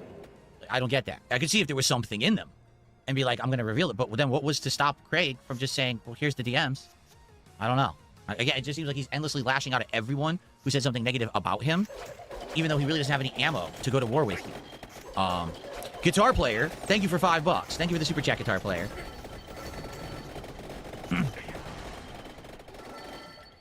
Okay. Even daring, Jeremy's friend and co-host of The Incredible Saltmine made a video on him, asking Jeremy to quit drinking while also emphasizing how his threats towards the casino were indefensible. And now Mudahar, a creator with 3.8 million subscribers, made a video on Jeremy, exposing him to a wider audience and covering things like his YouTube shorts. Ridicule of which had in a very short time span, evolved to where several creators were tagging their intros leading up to Jeremy's intro of his own short. In today's totally transformative content, there's a whole lot of people that are wondering what the heck these oranges are for. Let me know in the comments. So there's a Reeeactception happening around a fat guy who steals people's content. Tell me what you think in the comments. Guys, this is crazy. I just saw this video about these oranges, and I'm still trying to figure out what they're for. The Quartering's been busted for stealing shorts. This guy literally steals other people's videos, adds an intro to it, and then uploads it as his own. What do you think of that? What are the oranges for? Well, I bet it tasted good. Let me know what you think. What are the oranges for? Presumably, their acidity is meant to tenderize the meat. The point is, Jeremy will not answer this question because it is an inane comment that hardly does anything to transform the video. But it provided Jeremy's detractor base with yet another quotable line. Yes. This is why orange emojis, or the mention of oranges, can be seen spread across Jeremy's content. H3H3 was one of the creators jumping on this Oranges recent are banned, guys. You can have oranges in my chat. To do this. Check this out. Here, here's a nope. And we got a thick girl right there, boys. Rock. Oh, here's another one. If I did see a girl in a chainmail bikini, you know we would have got her on camera. This is in Bristol, Wisconsin. Ooh, her cup overflowed. She's a little bit old, but she overflowed. MILF, yeah. She's keeping it tight. You know she DTF. She got. The clip H3 sourced was one sourced from a recently uncovered livestream of Jeremy at a Renaissance fair, and that clip was only the tip of the iceberg. User Reardon Steel uploaded several and now he's clips banned. He is literally banned from that Renaissance fair. Huh? Like, hey, baby. So at this point, now we don't know when this video is from, right? This is an uncovered video. So again, like as I explained to you guys way back at the very beginning of this Reeeact, the old days of YouTube were very different. You were catering to an audience that was insanely immature, usually much younger than you. You know, teenagers. You're trying to lure in children. Really much different back in the day, guys. You're trying to lure in children. Really bad content. That's what they wanted. Okay. They wanted bad content to lure in more children. You were with your commentary, the more offensive that you were with the things that you said and did, you would get more views. You would literally get more attention on yourself. Way back in the day, used to do this kind of stuff. Over the years, I said, I'm not doing this anymore. I refuse. So I think what's happened with him is he got out of the pattern of doing it. But then every once in a while, when he drinks and he makes content, that side of him comes out again. Okay, it does. It comes out, and the real Jeremy you're juggling him. People are like, out. haha, right? So they're back again. It's back again. This the side of Jeremy where he just says these really inappropriate things about women keeps coming back. But now what's going to happen is, again, people are going to go back in time and find the things that he did and call them out. My things have been endlessly called out forever. This guy never really had his dirty laundry sifted through. Now the whole internet goes through his dirty laundry and finds all of these moments, you know? That's the problem. He always was the guy who was kind of protected from this level of harassment. Let's do the time. I mean, yes, people made fun of him, but was he considered a full-blown lol cow? Probably not. Now he is, that's for sure, right? Now he's definitely considered one. 400 people watching right now. You want me to put a baby in your belly? Can you point me to the brothel? I would never know where such a thing is, my lord, I'm afraid. Well, I'm a very happily married man. Gotcha. I'll keep walking. On the night of the 24th, this and more was uncovered on the Kino Casino's highly anticipated return show. Had he just let us continue doing what we were doing, he probably it would have all been blown over. Fine. No one would have cared. But He'd still have coffee, bread, and coffee. He would still be able to go to the Renaissance fair. The entire fucking internet. And what I mean by the entire internet, I really mean the entire internet. Among the updates to the casino moving to Rumble and the belief that the clip channel, while still being appealed, is gone forever, the casino showed many clips from Jeremy's Renaissance Fair stream. This one in particular stands out. This is one of the saddest clips I've ever seen. Disgusting. It's such a telling clip where he says he doesn't, not only he doesn't love his wife, he doesn't even care about his wife. It's weird, but I don't really connect with people in real life. Like, even my wife, I don't really care. Even his wife. That is fucking crazy. Even his wife, he doesn't even care. It's fucked up. It's probably not normal. It's not normal. But I crave companionship of... What? What is happening? You crave companionship? Listen to what he says. But I crave companionship of anonymous people online. I feel like so often I just leave it all behind and go get like a 2-bedroom apartment. Really, he wants to leave it all behind. It's not sad. Don't be sad. It's not sad. It is really sad. It's one of the saddest clips. It's incredibly I've fucking ever sad. Like, seen. why would you even The say casino this? will go on to show many more. Okay. Does your wife know you feel like this? I will not often agree with them. I won't, because you know I'm not Dan, like that. I say don't like their that name. stuff. But Say their name, I have bitch. to agree with them on that point. That is probably one of the saddest things a creator with a following, supposedly living a happy life, has ever said on the internet. They don't connect with their wife or anyone else in real life. They just seek attention and interaction with anonymous people on the internet. Wow. So, what was the point of it all? Right? So, if anything, that might be the most telling thing of the entire documentary that I've just reacted to. And everything that's ever been said about the quartering. Because the entire time that he's been grinding away, that he's been grifting, that he's been doing it, has he been doing it truly because he needs the money? Because he wants to be affluent? Because he wants to do well for his family? Because he wants to have all this stuff in real life? Or is he doing it because he only ever gets any level of enjoyment in his entire life when he is interacting with anonymous people on the internet? And that's why he kills himself. That's why he works so much. That's why he's always got a new grift, a new job, a new endeavor, a new thing that he's doing. Because when he's not doing stuff on the internet, he's miserable and he hates his actual existence. That's gotta annoy him the most. I don't get it. He doesn't cry and beg for money, guys. It's bullshit. How come he doesn't cry and beg for money, but I do? Expressing his interest in other women. Among the videos showcased was Luther Morgan's second video covering Jeremy, provoked by the takedown of his first video. The second one goes into even more depth, not only on the mysteriousness behind Jeremy's undeclared roasters, but also the various infractions involving the coffee's packaging. I wasted 40 of my own dollars to get coffee brand coffee. Luther Morgan, in his video, explained how Jeremy, with his coffee brand coffee, is breaking Amazon's rules, not following FDA labeling guides, and breaking FDA code by not labeling the manufacturer or distributor, the flavor additives, the expiration date, nor the added caffeine content on any of the bags Luther purchased. As another blow to Jeremy's business, it was found that the trademark for coffee brand coffee was abandoned. And with that, the last of Jeremy's hope to escape his endless grind narrows, just as was with the Publica, Exclusively Games, Game Finder, RCNightmare.com, and many more failed or failing projects. Jeremy, in the past 2 decades, has left a trail of failure, as failure is an unceasing force that leads him. Such is the fate of a man with no talent, no principles, and no ambition. The only driving force Jeremy has is to earn money, and the reason he earns it is to quell his anxiety. But the more he suppresses it in this manner, the stronger it becomes, and the stronger it becomes, the more reliant he is on it. And finally, the house of cards have come crashing down, and Jeremy has a significant toll to pay. Years of escaping his issues with the growth of his channel and the money earned through his grift are no longer areas he can escape into. His new strategy of uploading an absurd amount of YouTube shorts is an expected, desperate strategy taking low effort, meaningless content to its maximum, as the only variable Jeremy can control to grow his channel is content frequency. This is his channel's swan song. At the end of it, he faces not only a growing list of eager enemies and a tattered reputation, but also a deep lack of personal connection and everything else he has been avoiding. It is ironic that a man that has built a career in sowing division, in spreading misinformation, and in eroding trust has unified so many, even if only as opposition against him. Wow.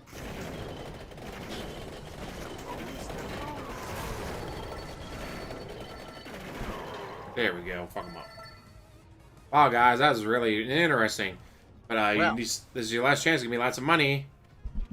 Come on, chat. Give me lots of money. Guys, I've been sitting here playing a game I really enjoy. We're making fun of him. Something else I also really enjoy. One of the thoughts that I will say is we haven't given me $10,000? What the fuck? You know, I have been considered a lolcow on the internet for a very long time. I would argue that people I started feel dirty categorizing just me as a saying lolcow on the internet probably around 2012, 2013, when This Is How You Don't Play videos started to hit and get millions of views. And then the spotlight was put on me. Oh, his gameplay sucks and his quality sucks and he shouldn't have ever had any kind of success on the internet, stuff like that, right? For a lot of these people, this is their first time. This is their first rodeo, right? Like, it always confused me. What took so long for people to take a look at someone like, say, Reeeact USA, and then finally say, damn, this guy really is an embarrassing guy. Like, look what he does. Look how he acts on the internet. This guy used to clown on me all the time, right? And then all of a sudden, when the camera got turned back at him and the ire of the internet got turned to him, everyone realized this guy's fucking way worse than Phil ever was, okay? And I think that what's happened is now, basically, the people who are kind of the long-term people who've been beaten down by the internet, people have finally realized it's stupid to keep beating the same dead horse.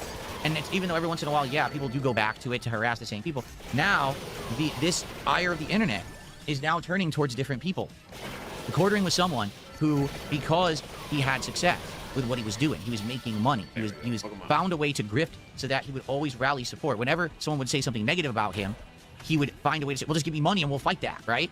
He even hell, he got kicked out Money, of money, Wizards of the Coast. money. Give me money. Give me all and the it worked. money. And it worked again and again and again and again and again and again. You know what I'm saying? That's crazy. That it worked that many times and so often. To be honest with you, like I'm shocked that it worked. I'm shocked that it worked for him, but not but for it did. me. And There is now, something that would work for me, what's guys. happening is the internet is looking for fresh blood. The internet is looking for new people to sink their teeth into, per se. And now people are looking closer at people who've been around as long as me and are saying, wait a minute. Reee. We were busy looking over here at this guy who sucks at games, right? And that was funny for a while, you know, his incident and everything. Well, holy shit, look at what we missed over here. That was way better, right? You know what I'm saying? Like, I'm not saying that, for example, Kino Casino didn't make a ton of money making fun of me in the last year. They absolutely did. But imagine if More they than you got did. on to him earlier and were doing this earlier. This, you know what I mean? Like, this would have been so much bigger. I'm already been the old news of the internet when it comes to lolcow shit for so long. But this is the new gold mine, the new endless well that you can keep drawing water from. You know what I mean? Guys like him who have all this stuff on the internet that they've said publicly over the years, and no one took them to task, and no one called them out, and no one ever like really talked about it, because everyone just assumed this guy is a big freaking the big freaking success. And if someone looks like a success, then it's hard to dispute it, it's hard to fight it, it's hard to criticize them, especially like he says, he's a millionaire or whatever. Okay, so good for him on that. In fact, here's what I will say. All right, because we're in kind of. Here's what I'll say. I'm completely 100% jealous. Fuck that guy. And he's made millions more than I about have, his grip. guys. Okay, now listen. Again, as someone who used to be a grifter, who used to do this kind of stuff all the time, and I've gotten much better in my ways, and I've tried my best in the last few years to completely fess up to everything I used to do and change for the better and improve. Okay, I find it hard to have issue with Jeremy as a grifter, because that's how the internet works. Because he's just like works. me. That Holy grift level shit. is, you know, that's how you get ahead. That's how you make a living. Okay, really, honestly, and it sucks, but that's just how it is. You know what I mean? But it's hard to overlook and ignore, or it's hard to ignore the things that he says, his behavior when he drinks, and he's either posting on X or he's posting on Reddit, or he's going ahead and how can I say? He's going ahead and saying these heinous things about women. His own employees are wildly helping me on a live Like stream. you give a shit about what he says about women. How do you ignore all of it? You hate women. If anything, that's the issue. Now that I've seen that, that would be the issue that I have with this guy. All right, straight up. It wouldn't even be that he grifted and he did this and he did that. I don't give a shit. I don't give a shit about any of the personal stuff behind the scenes with his family and any of that crap. But the behavior that repeats, that's just bad behavior, on the internet, deviant behavior of, acting that way towards women, talking about women that way, and it still happens, you know? That's what I think is really the thing that needs to change. The thing is, his audience already has no issue with his grip. Even though other people might look at it and say, that's bad, his audience is totally 100% okay with it. They're used to it. That's business as usual with Jeremy, so why would they have a problem that he's asking for more for the next project when that's just the operation, what do they call it, the modus operandi? That's how he's always operated.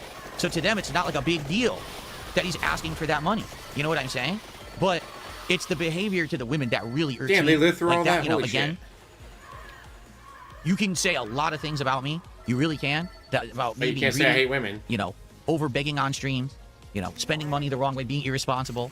In my past, saying hurtful things in my commentary with the stuff that I said and did, being hypocritical from time to time. You can say all of those things, and they're all because of things that I've done publicly, and they're perfectly valid, right? But at the end of the day, my goal is to be someone who, when I'm gone, I don't feel like I hurt the people of Earth. You know what I'm saying? Like I can leave behind a legacy of something that I did that was good, that people enjoyed, that wasn't just flavor of the month garbage to make a buck, but instead something that's meaningful, okay? I don't want to step on others to get ahead. I don't want to hurt others to get ahead.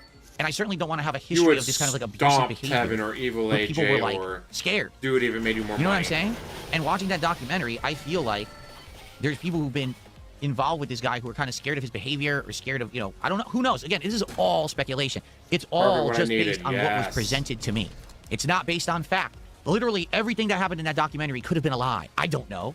And I'm not betting the information. I'm taking it at face value based on Jimmy King's track record of doing a good job. I can tell you, my documentary, probably 95% completely accurate, and probably the other 5% he wasn't completely accurate, was close. Okay? So, based off of that, yeah, I would say he's probably right on most of this. And at least I would say, like, thankfully, I don't have these kind of skeletons in my closet. You know what I'm saying?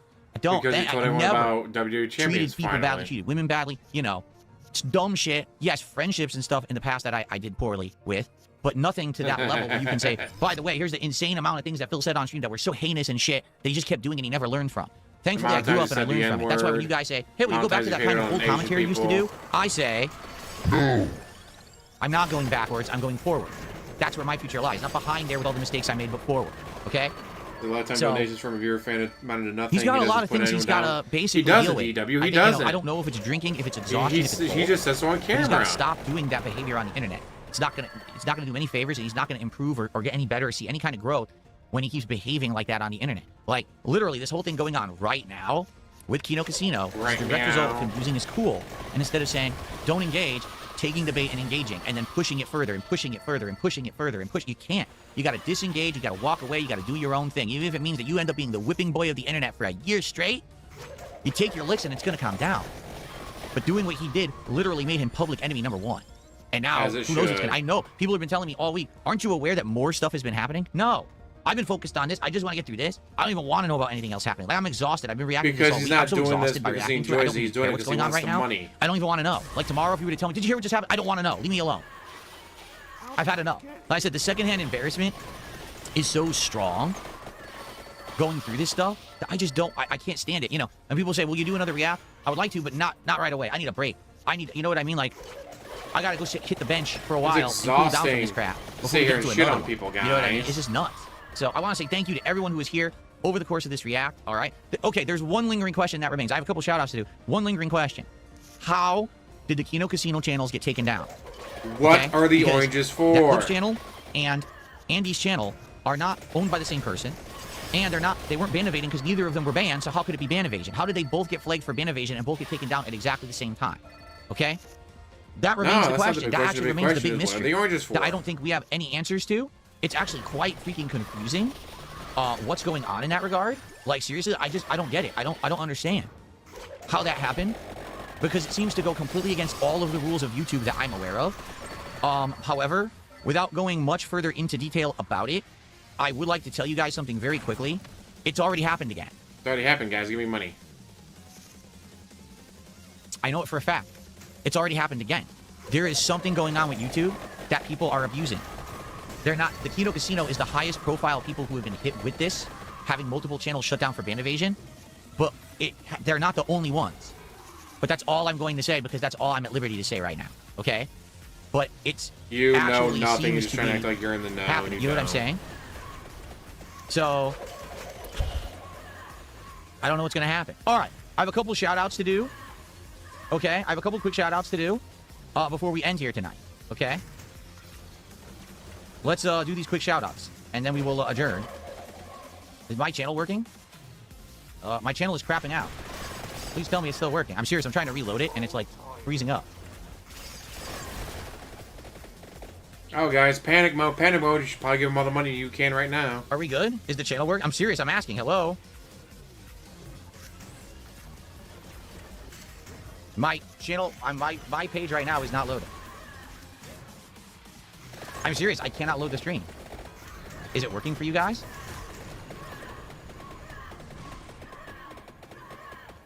Because I just wanted to refresh it to see our final numbers and everything, and it's not loading. Panic. Panic, Ross. Panic. It's working Everybody for you? Okay, panic. it might just be my stupid browser. I've had it now open for hours and the memory issue. Okay, as long as it's working for you guys, that's okay. I want to see how we were doing viewers-wise, how it did at the end here. I have two quick shout-outs to do. Okay. Let's see here. I got a $1 tip from an anonymous person. Thank you for the $1. And then I got a $2 tip who someone says, check out Subnautica 2. Thanks. We'll talk about that kind of stuff tomorrow. That's not the content of this stream. Anyway. So.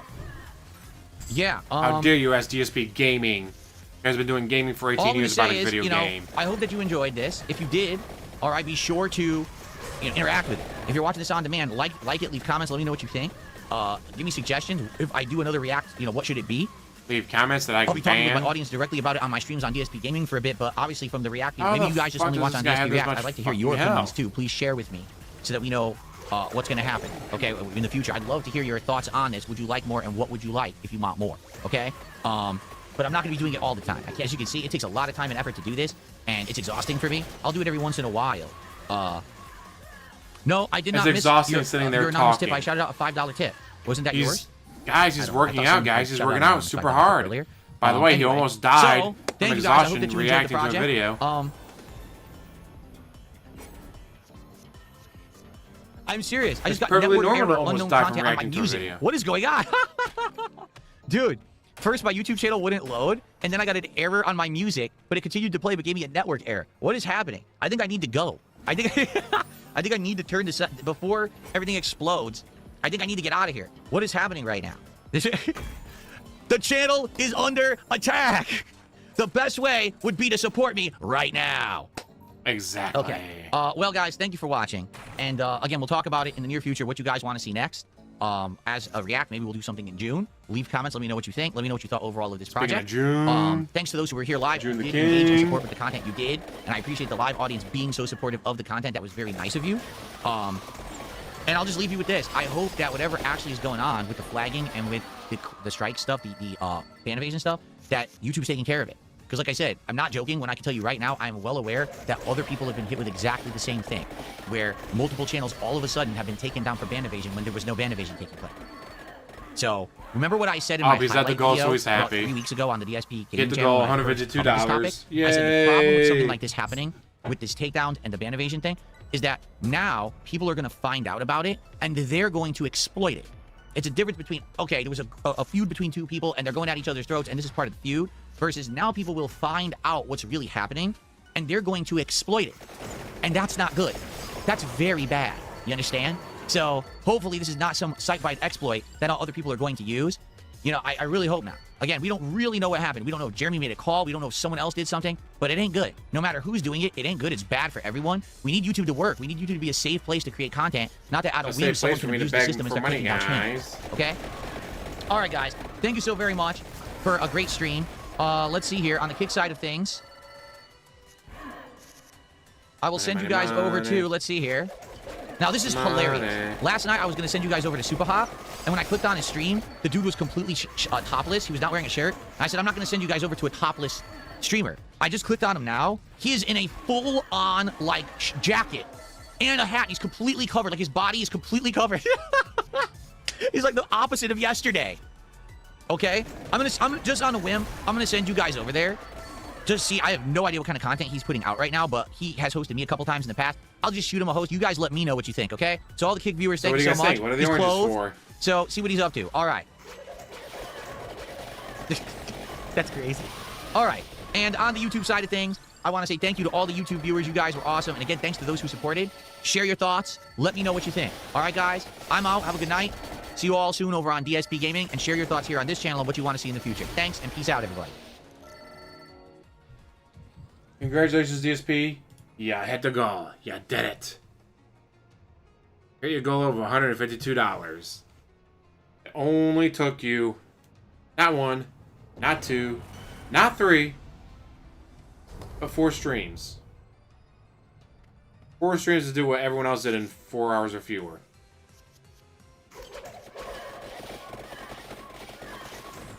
And this is why people make fun of you, because you're the worst at fucking everything. Like, how do you take 12 hours to react to a 3.5-hour stream? It's actually a 3 hour and 38 minute and 19 seconds video, dude. Not 3.5. Alright, King of Semantics. And it's only like 11 hours and 47 minutes. Not 12 hours. Again, shut the fuck up. King of Semantics. Well, I mean, that was just incredible to watch. Horrific, horrifying. I wonder. Wonder who? But who? I wonder. Un momento, por favor. Profil. He did not hit the goal. Those horns mean no goal. Doesn't say he was playing Saros today.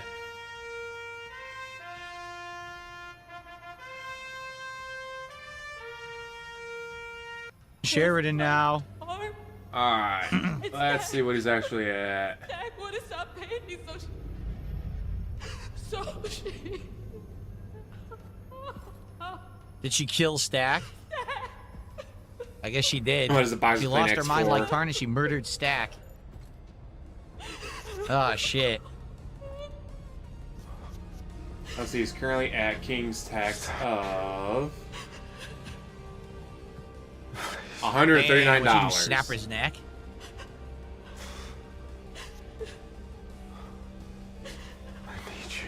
Gonna be 6 streams for him to finish. Nah, he did finish it finally. But Saros is still going on for now. See if he drops it after missing the goal again.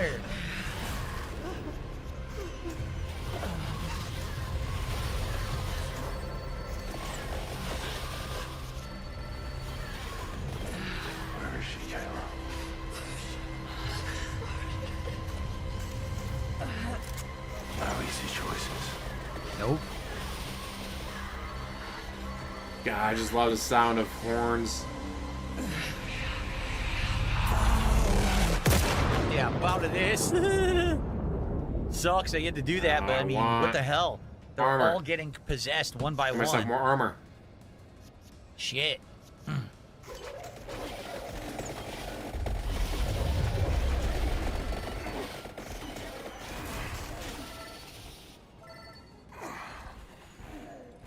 Okay, well, this is a great place to stop.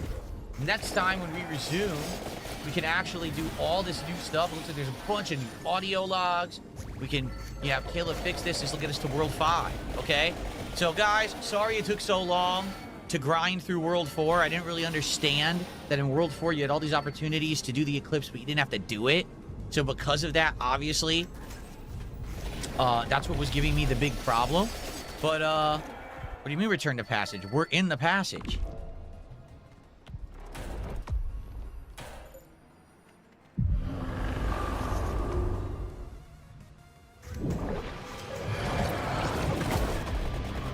We're literally in the passage, and it said restart passage. That's silly.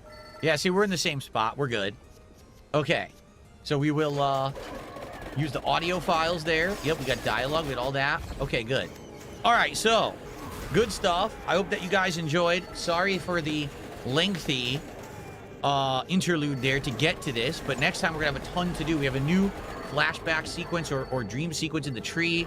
We're gonna talk with Kayla. We're gonna level up, and then we're gonna go to World 5. Okay? Thanks for watching, Saros. I'll see you all next time.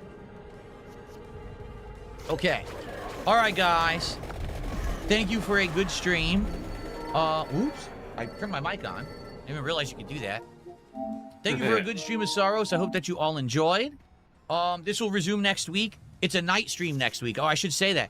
It's going to be Tuesday night. Yes, because Sunday and Monday nights, what I'd like to do is do some streaming with Steam and see what games are on Steam that people want me to check out and or try. Why? You're doing another. You have like 8 games going on stream. Finish the games you're already playing, dumbass. Where we will test new games and the like, okay?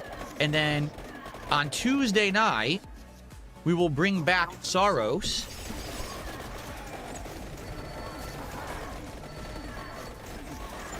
And continue on with World 5. So it should be nice and fresh, because we'll have story elements, we'll have new gameplay elements, everything new will be going down. So that should be a lot more fun than me grinding through World 4 over and over like we just did today, But at least we beat the boss, thankfully. Like, the boss isn't even that hard, you just gotta get to it. It's a pain in the ass to grind through the level, right? Okay, so remember, tonight, Friday Night Fights. Please come back tonight and hang out with me. Nope. Starting at 7 p.m. Pacific time. We'll start gameplay around 7:30. Classic Street Fighter. I'm thinking 6, tonight maybe. we'll Street probably Fighter do 6 some Third Strike. I'm not watching. Maybe we'll do some CVS 2. I want to do Super Turbo, but man, it's hard to find people in that. We'll see. Maybe even Alpha 3. As long as we're playing classics, we're good. I think we're going to skip Marvel this week because, man, Marvel is just a laggy mess, is it not? It's a pain. So, thank you. I've had a great time with this stream. I hope you did too. I'll see you tonight for Friday Night Fights. If you're not down for that, I'm off tomorrow. I'll be back on Sunday with the Level 1 podcast, Pokemon Fire Red, and that Steam tryout tonight, okay? Why don't you take off Monday? Thank you, guys. Or See Tuesday, you or tonight. Why do you take off Peace out. Saturday? Friday Night Fights, ho. And, let's see who we can host over on Kick. Hold on.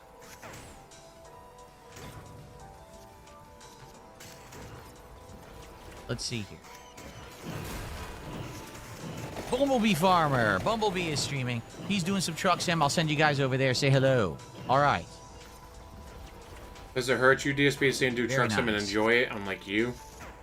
I don't get it. How's he enjoying it? He's Cool. not at $10,000. All right, and I will see the rest of you tonight for Friday Night Fights. Peace out, everybody. Blue Skies, great game that he would suck at. There's so many games like would be great to watch him play because he'd hate it, but he knows he's gonna suck at it, so he avoids it.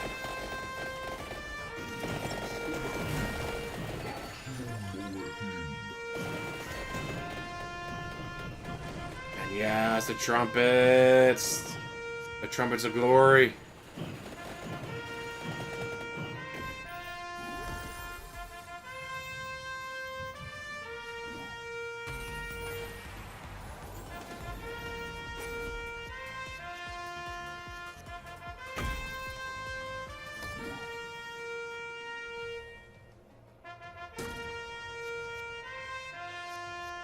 I guess I wanted more armor so I could be... I would max out on armor, but... I'm gonna get that today, damn it.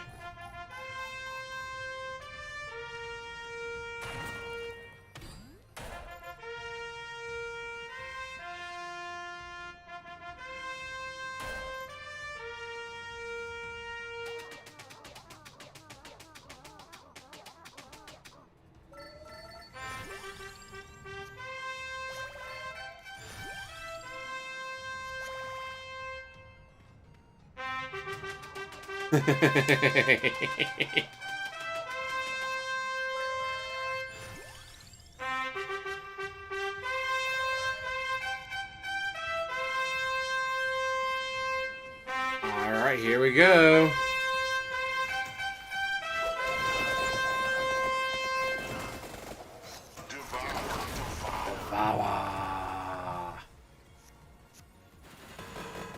Alright. Hit pause on that. Back to the game.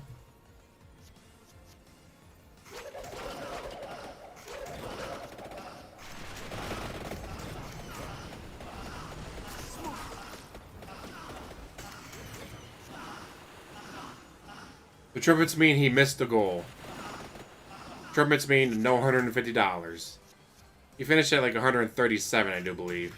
Which, fuck, that's a lot of fucking money, you would think. But for DSP, it's not $150, so it's bad. And so yes, you get the trumpets. The trumpets of glory.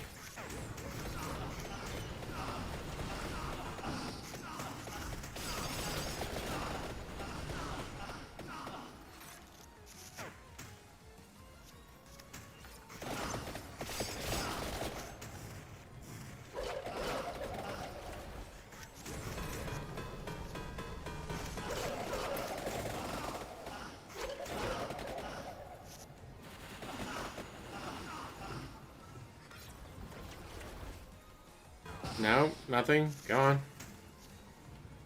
What we got?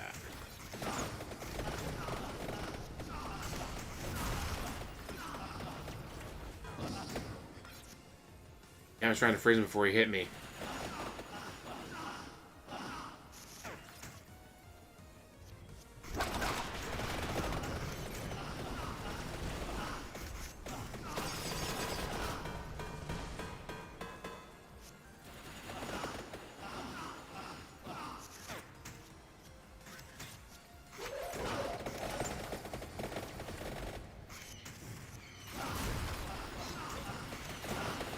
Damn, even with the extra mana cost, still able to use them. Damn. Dude, it's like an Alfred Hitchcock movie out there with all the birds. Come on.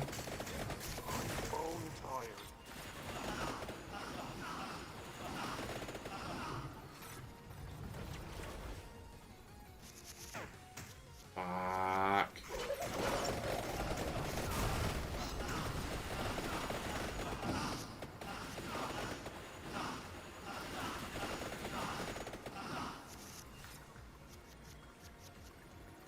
Got 0.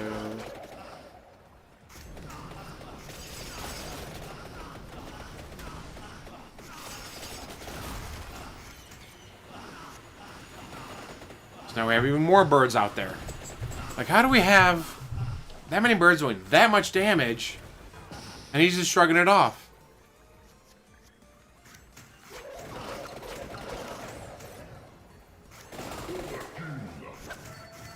About fucking time. Holy shit. And then the birds attack.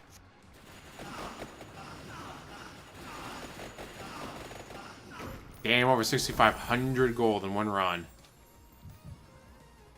And this is the last level. We'll cash out. Oh no, death.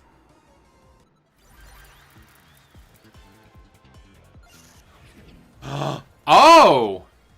I wasn't sure this was gonna work, but alright, let's go.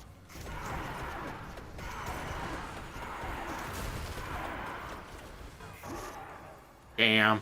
Still killed me. Play lots of Pichon cards. Reach level 40 so you get wings. And defeat Gallo. So you didn't defeat Gallo last time.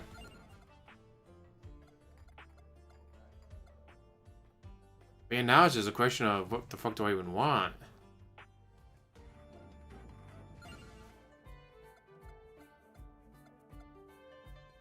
Define assistance. Nope. Alright.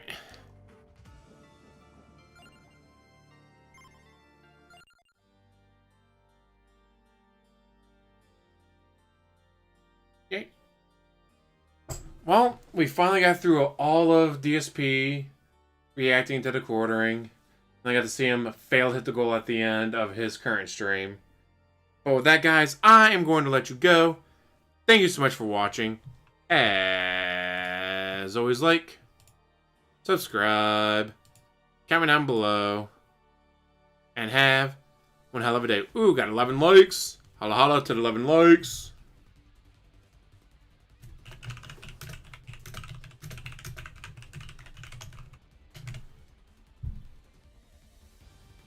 Always love to see double-digit likes, right? Oh, I just missed. Got 45 seconds to go. I am loving Vampire Crawlers. They've already stated they've already sold over 1 million copies. Across all platforms, at $10 a pop, they've sold over 1 million copies.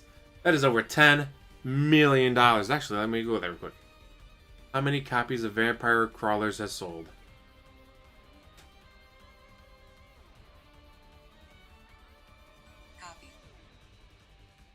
And within its first week. Been out longer than a week. So yeah, that's made them a lot of money and well deserved. Hope here we go in 5, 4, 3,